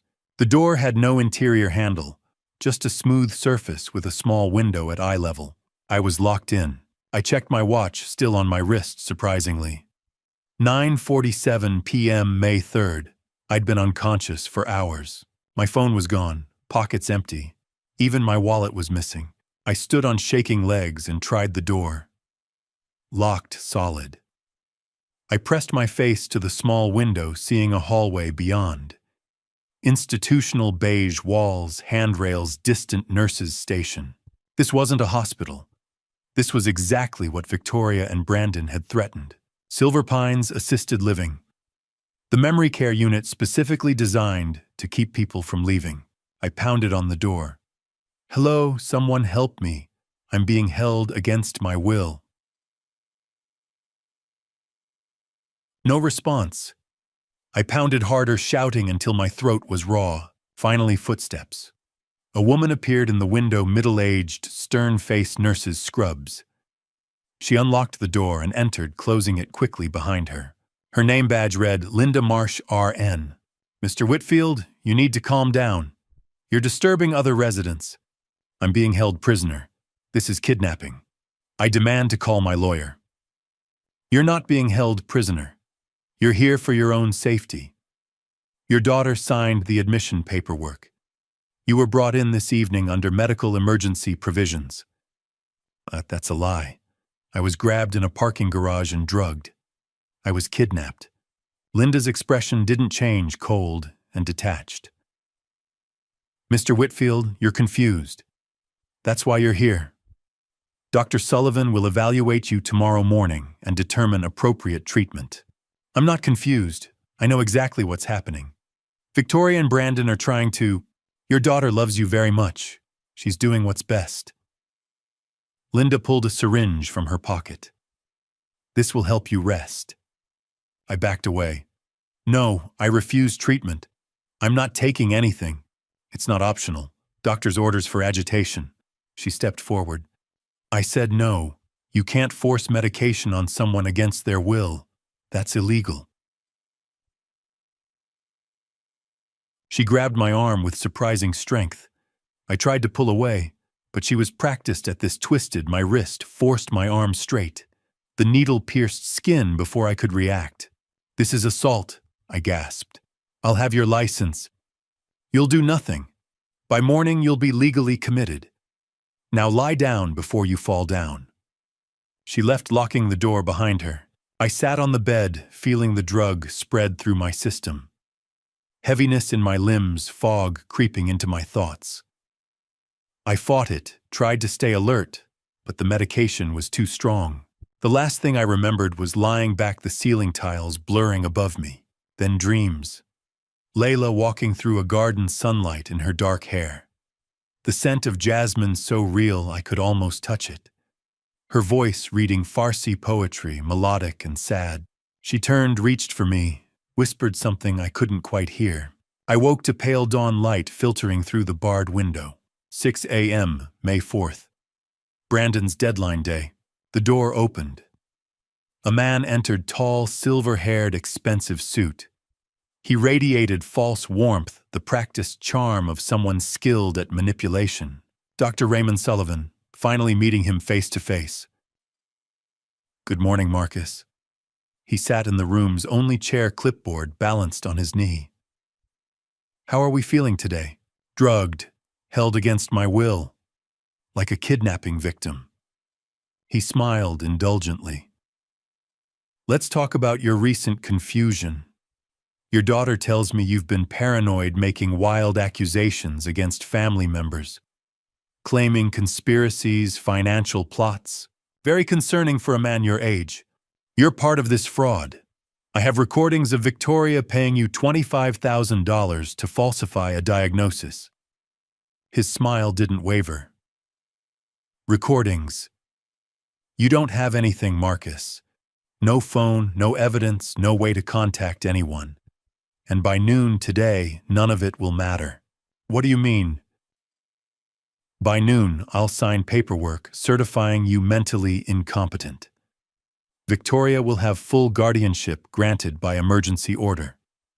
Your assets will be liquidated to pay for your care here.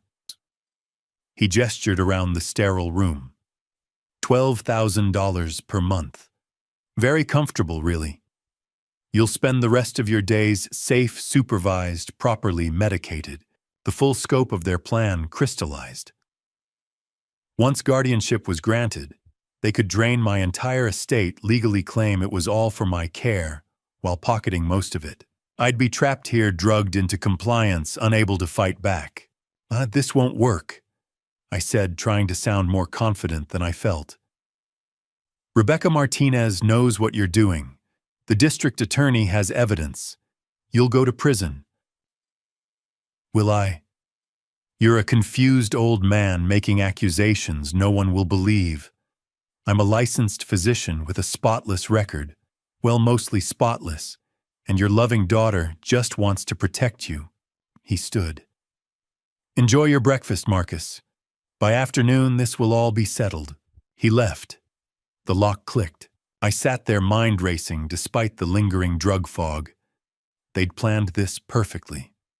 Kidnapped me, forged admission papers, would certify me incompetent before anyone realized where I was.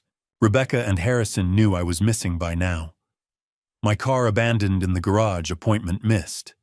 But finding me, getting a court order, cutting through bureaucracy, that all took time. Time I didn't have. At 10 a.m., the door opened again. I expected another forced medication, more fake medical procedures. Instead, Reza Amiri walked in. I almost didn't believe it. He looked nervous, glancing at the nurse who'd escorted him. 15 minutes, she said sternly. Supervised visit only. Reza nodded and approached my bed. His voice was cheerful, too loud. Uncle Marcus, I'm so glad I found you. The family's been so worried. Uncle, I stared at him, confused, then understood. He'd claimed to be family, to get access. He sat beside the bed, still speaking English for the nurse's benefit. How are you feeling? Everyone sends their love. Then his voice dropped, switching to Farsi, barely a whisper. Rebecca and the police know you're here. They're getting a court order to remove you. Judge is reviewing it now. Hold on. Relief crashed through me so hard I almost cried. Still in Farsi. They took your phone. I brought you something. He pulled a book from his jacket, a worn copy of Rumi's poetry in Farsi and English. For comfort. Your wife loved this book. He handed it to me, pressing it into my hands with more force than necessary. The book was heavy. Heavier than it should be. Thank you, I said in Farsi, catching on. Read it, he said meaningfully. It will bring you peace. The nurse called time. All right, that's 15 minutes. Reza stood, squeezed my shoulder. In English, stay strong, uncle. We'll get you home soon. He left. The door locked again. I waited 5 minutes, listening for footsteps. Then carefully opened the Rumi book. Hollowed out inside, nestled in a carved space among the pages, was a small smartphone. Fully charged. I almost laughed with relief. Reza, brilliant Reza, had smuggled me a lifeline. I powered it on, keeping the volume muted. No service, they probably had signal blockers. But it had Wi-Fi capability. I navigated carefully to settings, found an unsecured guest network. Connected. Then opened the browser and sent a text through a web service to Rebecca. Inside Silver Pines Room 3B Memory Unit. Sullivan certifying me incompetent by noon. Hurry. Send. The message went through. I powered down the phone, hid it back in the book, and waited. Somewhere out there, Rebecca was getting my message. The police were working. The law was grinding forward. All I had to do was survive until they arrived. Hours crawled past after Reza left. I sat on the bed, Rumi's poetry book in my lap, hidden phone nestled inside. The text I'd sent at 10 a.m., inside Silver Pines Room 3B memory unit. Sullivan certifying me incompetent by noon. Hurry. I had gone through. But I'd received no response. Maybe the signal was too weak. Maybe Rebecca hadn't gotten it. Maybe they couldn't act fast enough. By noon, Linda returned with lunch on a tray, institutional food, bland and gray. She watched me eat, ensuring I swallowed every bite, checking for hidden pills or weapons. I ate mechanically, tasting nothing. Dr. Sullivan completed your paperwork, she said conversationally. You're officially diagnosed with moderate dementia and acute paranoia. Your daughter will be so relieved you're getting proper care. I didn't respond. Arguing with her was pointless. She left, locking the door. 1 p.m. passed, then 1:30. The phone hidden in the book felt like a loaded gun, dangerous to use, but my only weapon. At 2 p.m., I heard Linda's voice in the hallway. I'm taking my lunch break. Call if there's any agitation. Footsteps faded. I waited 5 minutes, then carefully retrieved the phone, still connected to Wi-Fi. This time, instead of texting, I called Detective Martinez directly. Voice would be faster, clearer. She answered on the first ring. Marcus, is this you? Yes, I whispered. I'm still at Silver Pines, locked in. We know. We've been tracking you since yesterday evening. What, how? Your watch. The smartwatch Layla gave you for your birthday 2 years ago, it has a built-in GPS tracker for health monitoring. You never turned it off. When Linda Marsh took your phone, she didn't think to check the watch. We've known your exact location the entire time. Relief flooded through me so powerfully, I almost dropped the phone. Why haven't you come? We needed a court order. You were technically admitted by a family member with a doctor's authorization, getting you out required legal process. Rebecca filed an emergency habeas corpus petition an hour ago. Judge Morrison just issued the order for your immediate release and police escort. We're 10 minutes away. Yeah, Sullivan certified me incompetent. Victoria has guardianship. Not anymore. The judge reviewed all our evidence, the recordings, the embezzlement, the fake ambulance, everything. She voided the guardianship, issued arrest warrants, and ordered your immediate release. Hold tight. We're almost there. Shouting erupted in the hallway outside my room. Loud, angry voices. Dr. Sullivan. You can't just barge in here. This is a medical facility. I'm the supervising physician. No one enters this unit without my authorization. Detective Martinez, her voice cutting through like steel. Boston Police Department. We have a court order for the immediate release of Marcus Whitfield and arrest warrants for you and Linda Marsh. Open this door now or we breach it. I'll have your badges. This is harassment of medical professionals. You have 3 seconds. 1, 2, the lock on my door clicked. It swung open. Detective Martinez stood there flanked by 2 uniformed officers. She looked at me sitting on the bed and her expression softened. Mr. Whitfield, you're safe now. Let's get you out of here. I stood on shaky legs. She steadied me with one hand.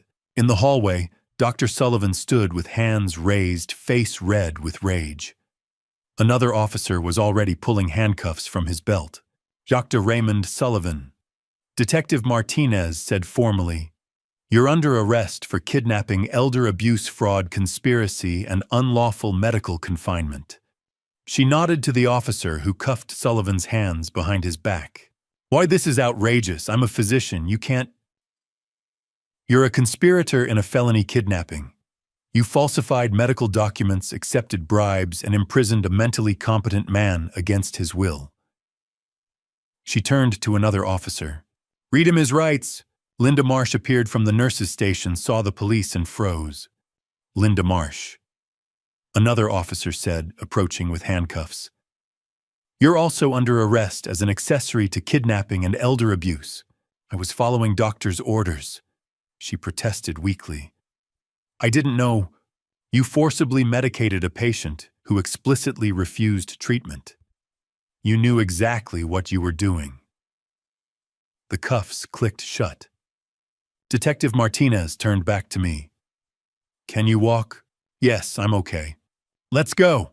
She led me down the hallway past the nurses' station, where staff stood frozen in shock through double doors into the main facility. Other officers were moving through Silver Pines, securing the scene, interviewing witnesses. We reached the lobby. That's where I saw them. Victoria and Brandon standing against a wall, both in handcuffs, flanked by uniformed officers. Victoria's makeup was smeared eyes red from crying. Brandon looked hollow, defeated, all fight drained out of him. Dad!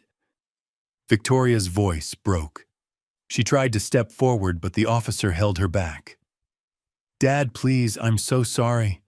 We didn't mean for it to go this far. We were just desperate. Brandon's people were threatening us, and I panicked. And please, Dad, you have to understand. I stopped, looked at her. My daughter, who'd pressured her dying mother, who'd stolen from me, who'd had me kidnapped and imprisoned, who'd tried to erase my life for money. Part of me wanted to respond, to accept the apology, to believe there was still something salvageable. But I thought about Layla's warnings, about her diary, about how she'd seen this coming and tried to protect me. I walked past Victoria without saying a word. Dad, please. Her voice cracked into sobs behind me. I didn't look back. Outside, afternoon sun hit my face, warm and real. A police cruiser was parked at the entrance, and standing beside it, phone in hand, face flooded with relief, Rebecca. She ran forward and hugged me, professional composure breaking. Thank God. Thank God you're okay. I'm okay. I managed, voice rough. You got my text. Nah, got it, and moved heaven and earth. Judge Morrison reviewed everything in 30 minutes and signed the orders. We had officers mobilized within an hour. She pulled back, studying my face. Did they hurt you? Forced sedation twice. Some bruising from the kidnapping. Nothing permanent. Her jaw tightened. We're taking you to Mass General for evaluation. We need documentation of everything they did, the forced medication, the confinement, all of it. It strengthens the case. What happens now to them? Victoria and Brandon are being transported to central booking. They'll be arraigned tomorrow morning on kidnapping, conspiracy, embezzlement, fraud, multiple felonies. Sullivan and Marsh are going to the same place. The district attorney is throwing the book at all of them. Detective Martinez joined us. Mr. Whitfield, I apologize. We should have had better security on you. You found me. That's what matters. The watch GPS was smart. Layla must have set that up, the health monitoring, the tracking. It's like she knew. She always knew, I said quietly. They drove me to Massachusetts General Hospital. The next 3 hours were medical examinations, blood work to test for sedatives, documentation of injection sites, photographs of bruising on my arms where they'd grabbed me. The doctors were thorough, gentle, clearly aware this was evidence collection, as much as medical care. By 8 p.m., I was cleared to leave with instructions to rest and follow up with my primary care physician. A police officer drove me home. The house looked exactly as I'd left it 30 hours ago, but it felt like years. Inside, I locked every door, checked every window, and finally allowed myself to collapse on the couch. My phone buzzed. Messages from Harrison, from Parisa, from Karim, from people I'd come to know through Layla's legacy. All asking if I was okay, offering support. I replied to each one briefly, I'm safe, thank you. Then I opened a new message to Danny. My son, who'd been protected from all this chaos, who still believed our family was intact. I'm okay. Come see me tomorrow. There's a lot to tell you. His response came within seconds. On my way now, Dad. I love you. I set the phone down, exhaustion finally hitting. Tomorrow I would see Danny. Tomorrow I would begin processing everything that had happened. Tomorrow the legal machinery would continue grinding arraignments, hearings, trials. But tonight I was home. I was safe. I was free. And Layla's protections. her diary, her evidence, her community. Even the GPS tracker in a watch I'd worn without thinking had saved me one final time. The morning of October 14th, 2024 arrived cold and bright. I stood on the granite steps of the Suffolk County Superior Court, clutching the iron railing, and watched a river of strangers flow past, lawyers in tailored suits, journalists with cameras, curious onlookers drawn by the headlines. My hands trembled not from the chill, but from the weight of what lay ahead. 5 months had passed since the rescue, 5 months of depositions, interviews, sleepless nights, replaying every moment of betrayal. Today, the truth would be spoken aloud in a court of law. Rebecca Martinez walked beside me, her hand resting lightly on my shoulder. She had become more than my attorney. She was my anchor. "You ready?" she asked quietly. I nodded, though my throat felt tight. Behind us, Harrison Drake adjusted his tie, his expression calm and professional. Detective Sarah Martinez spoke into her phone, coordinating security. Tom Garcia, my gardener and unexpected ally, waited near the entrance, offering a reassuring nod. Even Parisa Ahmadi had come, representing the Iranian Cultural Center, to witness justice for Layla's memory. We passed through the metal detectors and climbed the marble staircase to courtroom 9C. The room was vast, paneled in dark wood, with rows of oak benches and tall windows that let in sharp autumn light. The Massachusetts state seal hung above the judge's bench, solemn and commanding. I took my seat in the front row, directly behind the prosecution table, and scanned the room. To my left sat the jury box, 8 women, 4 men, their faces neutral, notebooks ready. To my right, the defense table, Victoria Brandon Drive, Raymond Sullivan, nurse Linda Marsh, and a broad-shouldered man I recognized from police photos as Gregor Volkov, the hired muscle who had injected me in that parking garage. Victoria wore a navy dress, her hair pulled back, her eyes red-rimmed. She glanced at me once, then looked away. Brandon sat rigid, his jaw-clenched, fingers drumming the table. "Doctor," Sullivan whispered to his attorney, Martin Cross, a silver-haired man in his 60s, known for defending white-collar criminals. Linda Marsh stared straight ahead, expressionless. Gregor Volkov slouched in his chair, arms crossed, a sneer on his face. At 9 o'clock sharp, the bailiff called, "All rise." We stood as Judge Patricia Harmon entered, a woman in her late 50s with steel-gray hair and a reputation for fairness tempered by impatience for theatrics. She took her seat, surveyed the room, and said, "Be seated. This court is now in session.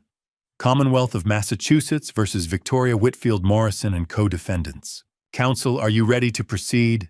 Deputy District Attorney Claudia Reyes stood. She was 42, with dark hair swept into a bun, sharp eyes, and a voice that carried authority without needing volume. "The Commonwealth is ready, Your Honor." Martin Cross rose smoothly. "The defense is ready, Your Honor." Judge Harmon nodded. "Ms. Reyes, your opening statement." Claudia Reyes stepped forward, positioning herself so the jury could see her clearly. She spoke without notes, her tone measured but forceful. "Ladies and gentlemen of the jury, this case is about greed, betrayal, and the systematic destruction of an elderly man's autonomy. The defendants, Victoria Whitfield Morrison, her husband Brandon Morrison, Dr. Raymond Sullivan, nurse Linda Marsh, and Gregor Volkov, engaged in a months-long conspiracy to seize control of an $8 million estate by falsely declaring Marcus Whitfield, a 67-year-old retired architect, mentally incompetent. They fabricated medical records, bribed a physician, forged legal documents, and ultimately kidnapped Mr. Whitfield, holding him against his will in a locked memory care facility where he was sedated without consent. She paused, letting the words settle. The evidence will show that this was not a family dispute or a misunderstanding. This was a calculated crime. Victoria Whitfield Morrison embezzled $250,000 from her law firm's client trust accounts to cover her husband's $850,000 gambling debt. When her scheme unraveled, she turned to her father's wealth. She pressured her dying mother, Layla Whitfield, to coerce Marcus into signing over assets. When Layla refused and instead revised her will to protect her husband, Victoria escalated. She recruited Dr. Sullivan to write a fraudulent psychiatric evaluation. She hired Gregor Volkov to abduct Marcus from a parking garage. She conspired to imprison him in Silver Pines, where Nurse Marsh administered sedatives that could have caused fatal complications given his age and cardiac medications. Claudia turned to face the jury directly. The Commonwealth will present audio recordings, surveillance footage, financial records, and testimony from law enforcement medical experts and Mr. Whitfield himself. You will hear Victoria's own voice pressuring her dying mother. You will see Brandon Morrison breaking into Marcus's home with a stolen key. You will learn how Dr. Sullivan accepted $25,000 to lie under oath. By the end of this trial, the evidence will leave no doubt these defendants are guilty of kidnapping, elder abuse, fraud, conspiracy, burglary, forgery, and attempted harm that could have resulted in Marcus Whitfield's death. She returned to her table. The courtroom was silent. Martin Cross stood.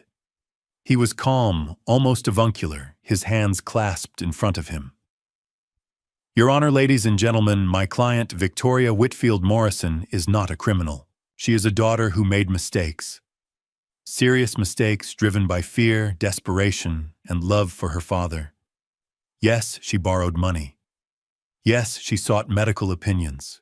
But she did so because she genuinely believed her father was declining, isolated in grief, after losing his beloved wife. She saw him withdrawing, neglecting his health, refusing help. She feared he would harm himself or squander the inheritance her mother had worked to build. Her actions, however misguided, were born of concern, not malice. We ask that you listen carefully, weigh the evidence fairly, and recognize the difference between a crime and a tragic family conflict. Judge Harmon thanked counsel and instructed Miss Reyes to call her first witness.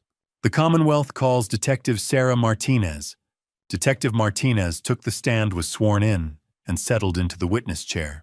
Claudia Reyes walked her through the investigation, the emergency call from Marcus on May 4th, the GPS tracker in Layla's watch that led police to Silver Pines, the arrest of the conspirators, and the recovery of 2 USB drives containing audio and video evidence. She described the recordings, Victoria pressuring Layla Brandon discussing the guardianship scheme, and submitted them as exhibits. Martin Cross objected twice, arguing relevance and hearsay, but Judge Harmon overruled both motions. Next came Harrison Drake. The private investigator detailed his surveillance footage of Brandon entering Marcus's home on April 10th with a copied key, removing a rosewood box containing Persian miniatures valued at $48,000. Bank records showing Victoria's embezzlement. Phone logs documenting 47 calls between Victoria and Dr. Sullivan in March alone. The defense tried to discredit him, suggesting he had been paid to fabricate evidence, but Harrison remained unshaken, citing timestamps, metadata, and corroborating police reports. The final witness of the day was Dr. Rachel Steinberg, the geriatric psychiatrist, who had evaluated me on May 3rd, hours before my abduction.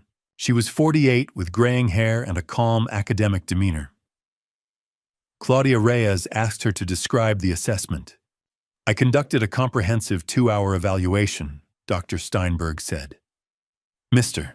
Whitfield scored 29 out of 30 on the mini mental state examination, well above the threshold for cognitive impairment.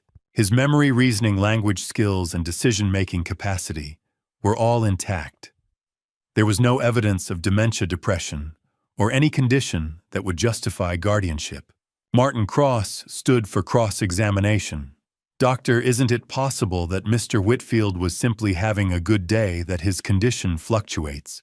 Dr. Steinberg shook her head. Cognitive decline, severe enough to warrant guardianship, does not fluctuate on a day-to-day basis. The consistency of his responses, his detailed recall of events spanning months, and his ability to articulate complex legal and emotional concerns all indicate stable, full capacity. Cross pressed. But you only saw him once. How can you be certain Because the pattern of his behavior, learning a new language, managing legal proceedings, installing security systems, requires sustained cognitive function. A person with dementia cannot execute such tasks. Judge Harmon interjected. Counsel, unless you have evidence of impairment, move on. Cross sat down.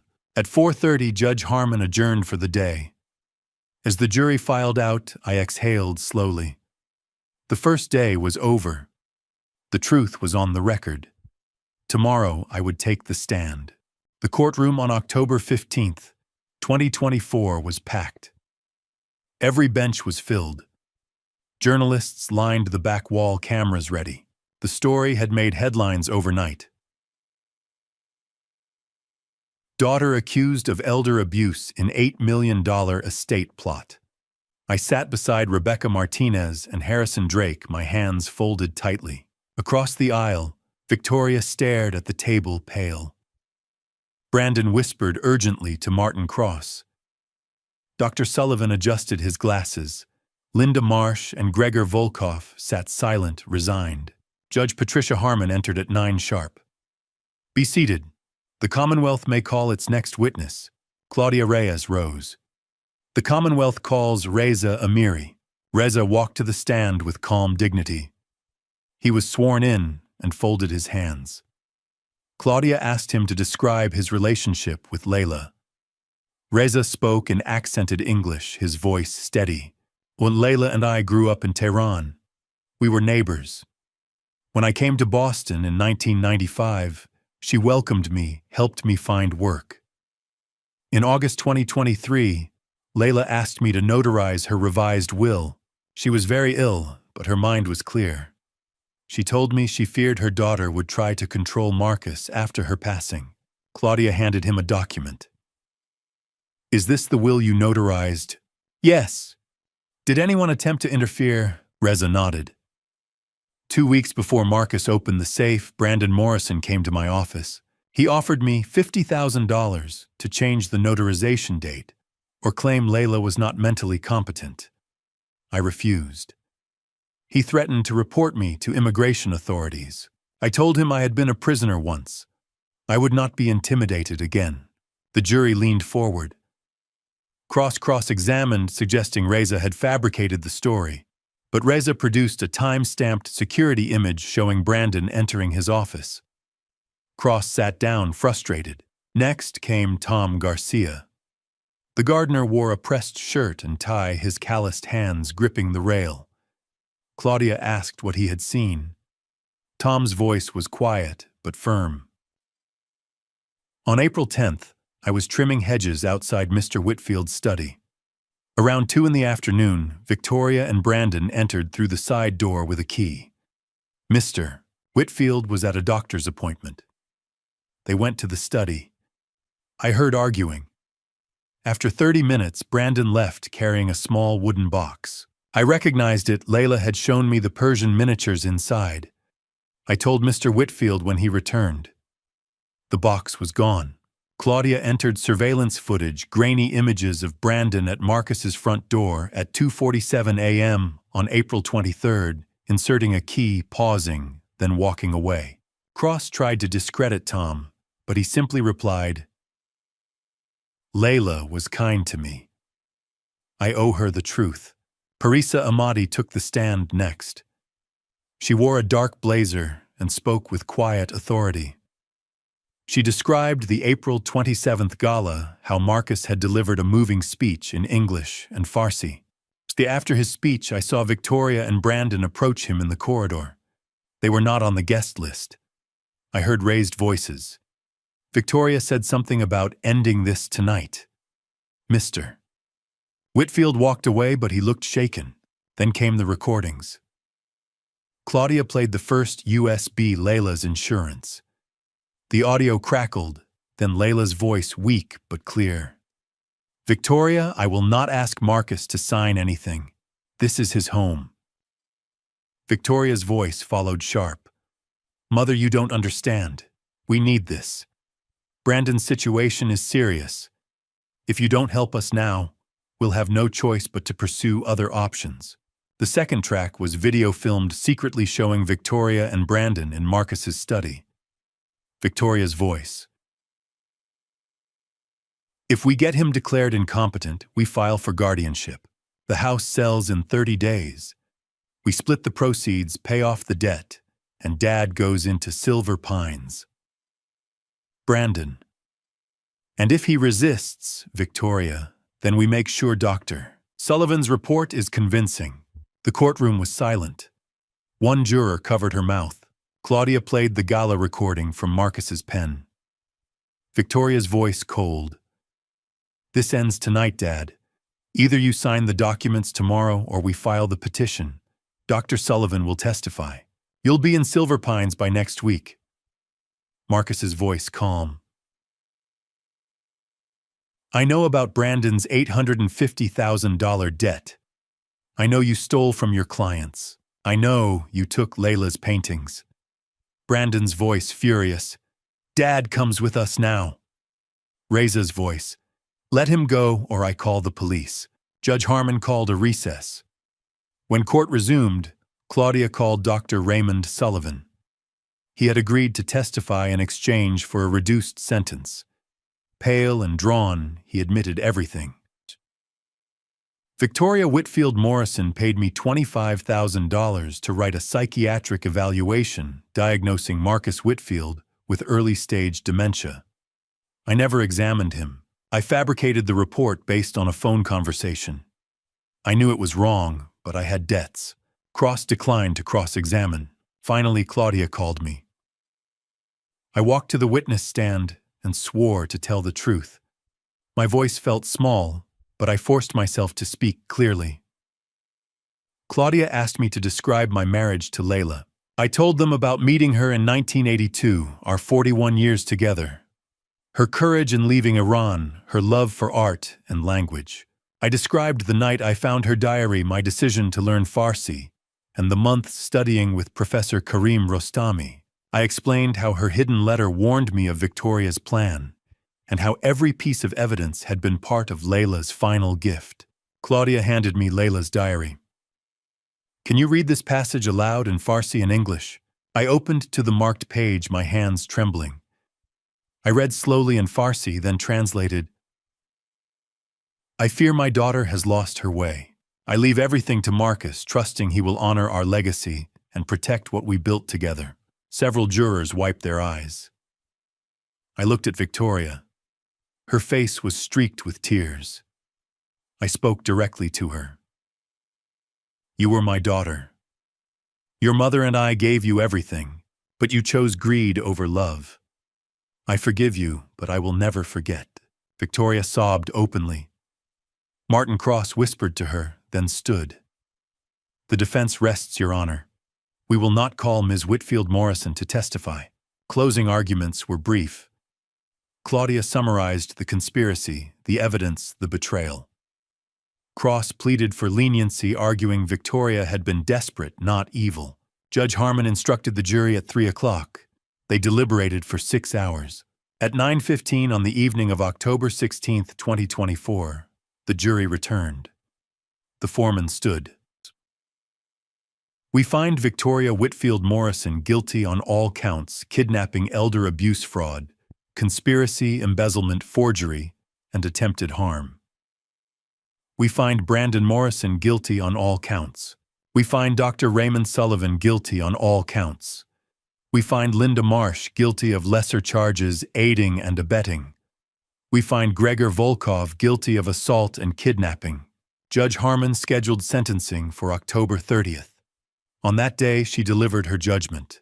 Victoria received 6 years in federal prison and was ordered to pay $500,000 in restitution.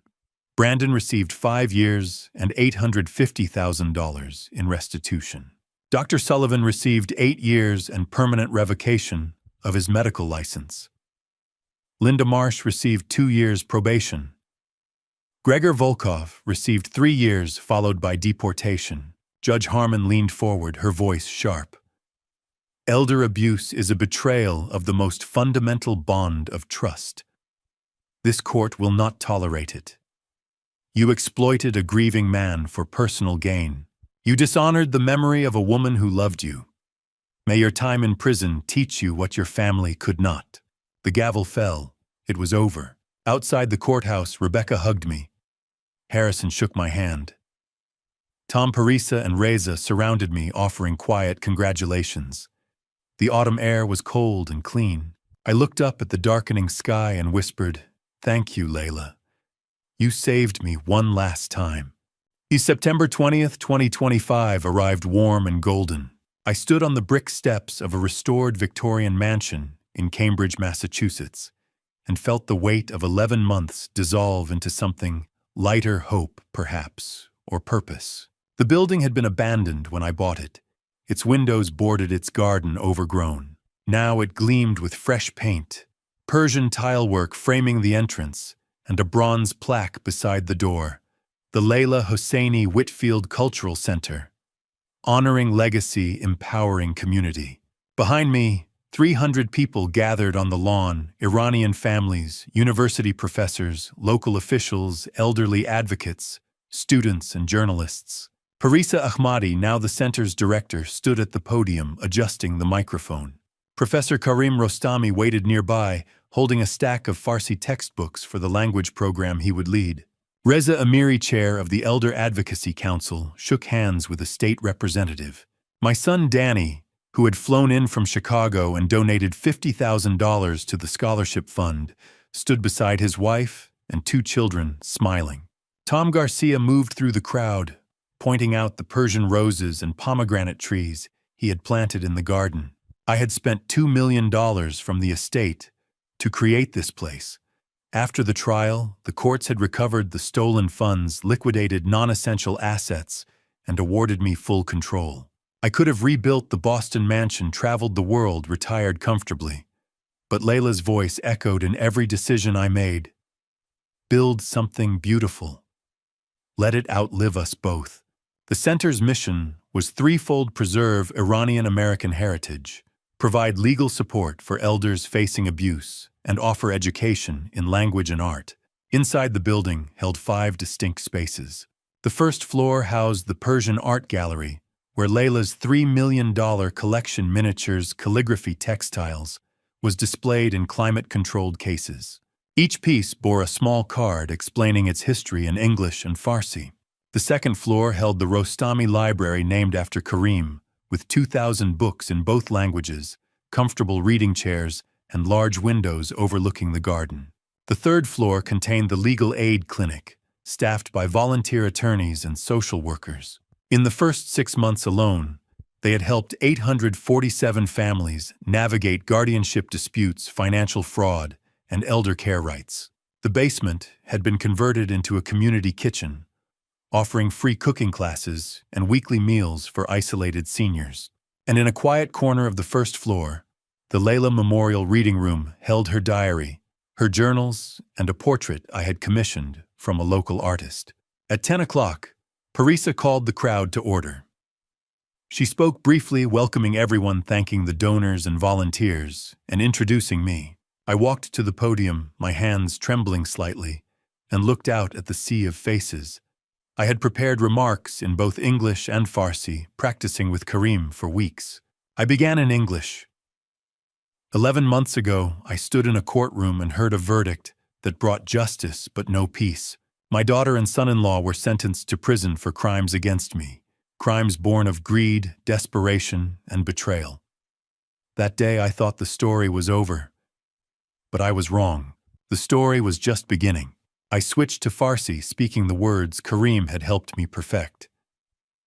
My wife Layla taught me that love is not just what we say, it is what we build. A ripple of recognition moved through the Iranian families in the audience. I continued in English. This center is my love letter to Layla, and to a community that welcomed a widowed man learning a new language at 67. It is a place where heritage is honored, where elders are protected, and where young people can connect with the past while building the future. Today, we open these doors not as mine, but as ours. I gestured toward the entrance, where 2 volunteers pulled open the double doors. Applause erupted. Parisa unveiled Layla's portrait, a life-sized painting showing her in a blue shawl holding a pomegranate, her eyes warm and knowing. Someone in the crowd sobbed. I wiped my own eyes and stepped back. The ceremony continued. Karim spoke about the language program, which would offer free Farsi classes to children and adults. Reza introduced the Elder Advocacy Council, explaining how trained volunteers would conduct home visits, provide legal referrals, and organize monthly support groups. Danny announced the Layla Hosseini Whitfield Scholarship, which had already awarded full tuition to 25 Iranian American students pursuing degrees in architecture, medicine, education, and the arts. Tom led a garden tour showing the rows of herbs Layla had loved: mint, basil, saffron, crocus, and the fruit trees that would bloom each spring. By noon, the crowd had dispersed into the building. I watched families explore the gallery, children running their fingers along the tilework, elders sitting in the library, reading Persian poetry, students filling out scholarship applications. I slipped away to the Layla Memorial Reading Room and sat in the leather armchair I had brought from our Boston home. I opened her diary to the final page, written 3 days before she died. Marcus, if you are reading this, it means you have learned my language. You have honored me in a way I never dared to ask. I am so proud of you. Build something beautiful from our love. Let it live longer than both of us. Your Layla forever. I closed my eyes, letting the words settle. A voice interrupted softly. Mr. Whitfield. I looked up. A young woman stood in the doorway, 19, maybe 20, with dark hair and bright eyes. She wore a university sweatshirt and carried a folder. I'm Shirin. I received the scholarship. I'm studying architecture at MIT. I just wanted to say thank you. Because of this center, because of your story, I called my grandmother last night and apologized for not visiting her more often. She cried. She told me she forgives me, and I promised I'd go see her every month. I smiled, my throat tight. That's exactly what Layla hoped for. Shirin nodded, thanked me again, and left. I sat alone for a few more minutes, then walked outside into the garden. The sun was setting, casting long shadows across the lawn. Persian lanterns glowed softly along the paths. I whispered in Farsi, I will always love you. A breeze carried the scent of jasmine. For the first time since Layla's death, I felt I was exactly where I belonged. My phone buzzed. A text from Rebecca. Victoria sent a letter from prison. She wants to write to you. I stared at the screen for a long moment, then typed, tell her I have forgiven her. But I'm not ready yet. Maybe someday. I slipped the phone into my pocket, sat on the bench beneath the pomegranate tree, and opened a new blank notebook. I began to write in Farsi my own story. The story of a man who learned a language, exposed a conspiracy, fought for justice, and built a legacy of love. The first sentence, translated into English, read, this story began the night my wife passed away. Looking back at my journey from that first terrible dinner with Victoria to the day I opened Layla's Cultural Center, I see now that my story is both a warning and a grandpa stories lesson I must share. If you're listening to this family story, especially if you're caring for aging parents or watching your own children grow distant, please don't make the mistakes I made. I waited too long to learn my wife's language. For 41 years, I loved Layla deeply, yet I never asked her to teach me Farsi. I assumed love was enough, that shared silence could replace shared words. I was wrong. That negligence, that comfortable ignorance left me vulnerable when grief struck. If I had learned her language while she lived, perhaps I would have seen the warning signs in Victoria earlier. Perhaps Layla wouldn't have felt so alone that she had to hide her fears in a diary I couldn't read. Don't be like me. Don't wait until loss forces you to bridge the gap. If someone you love speaks another language, learn it now, not perfectly, but earnestly. Ask questions. Show curiosity. Honor their heritage while they can still witness your effort. That small act of humility can save you from isolation, manipulation, and regret. This grandpa story's tale also taught me that elder abuse hides in plain sight, wearing the mask of concern. Victoria didn't wake up one day evil. She made small compromises, borrowing money, hiding debts, rationalizing control, until the lies became a conspiracy. Families must talk openly about finances, create transparent legal plans, and never let shame prevent honest conversation. And to my fellow elders, if someone pressures you to sign documents, moves to control your assets, or isolates you from support, speak up immediately. God gave us voices for a reason. Use them before silence becomes complicity in your own harm. I forgave Victoria, but forgiveness doesn't mean forgetting. The Lord teaches us to show mercy, yet mercy without accountability enables future harm. My daughter is serving her sentence, and I pray daily that prison reforms her heart. But I also know that protecting myself, installing cameras, hiring investigators, building evidence was not paranoia. It was survival. Family story endings aren't always happy, and sometimes love means setting boundaries that hurt. The cultural center stands as my answer to betrayal, transform pain into purpose. Layla left me tools, her diary, her recordings, her will not for revenge but for redemption. 847 families have found help there, because I chose construction over bitterness. That's the family story I want my grandchildren to inherit, not the courtroom drama or the prison sentences. If my grandpa's stories teach you anything, let it be this. Learn the languages of those you love. Guard your autonomy fiercely, but not cynically. Document everything when trust fractures, and always, always build something that outlives the conflict. God's grace carried me from that locked room at Silver Pines to a garden filled with pomegranate trees. He can carry you too. Thank you for walking with me to the end of this journey. I'd love to hear your thoughts. Drop a comment below, sharing what you would do if you found yourself in Marcus's situation, facing betrayal from your own family. Your perspective truly matters to me. If this story resonated with you, please consider subscribing so you won't miss future videos. A gentle reminder, while inspired by real-world issues surrounding elder abuse and family conflict, certain elements have been dramatized for storytelling purposes. If this content isn't your preference, feel free to explore other videos that better match your interests.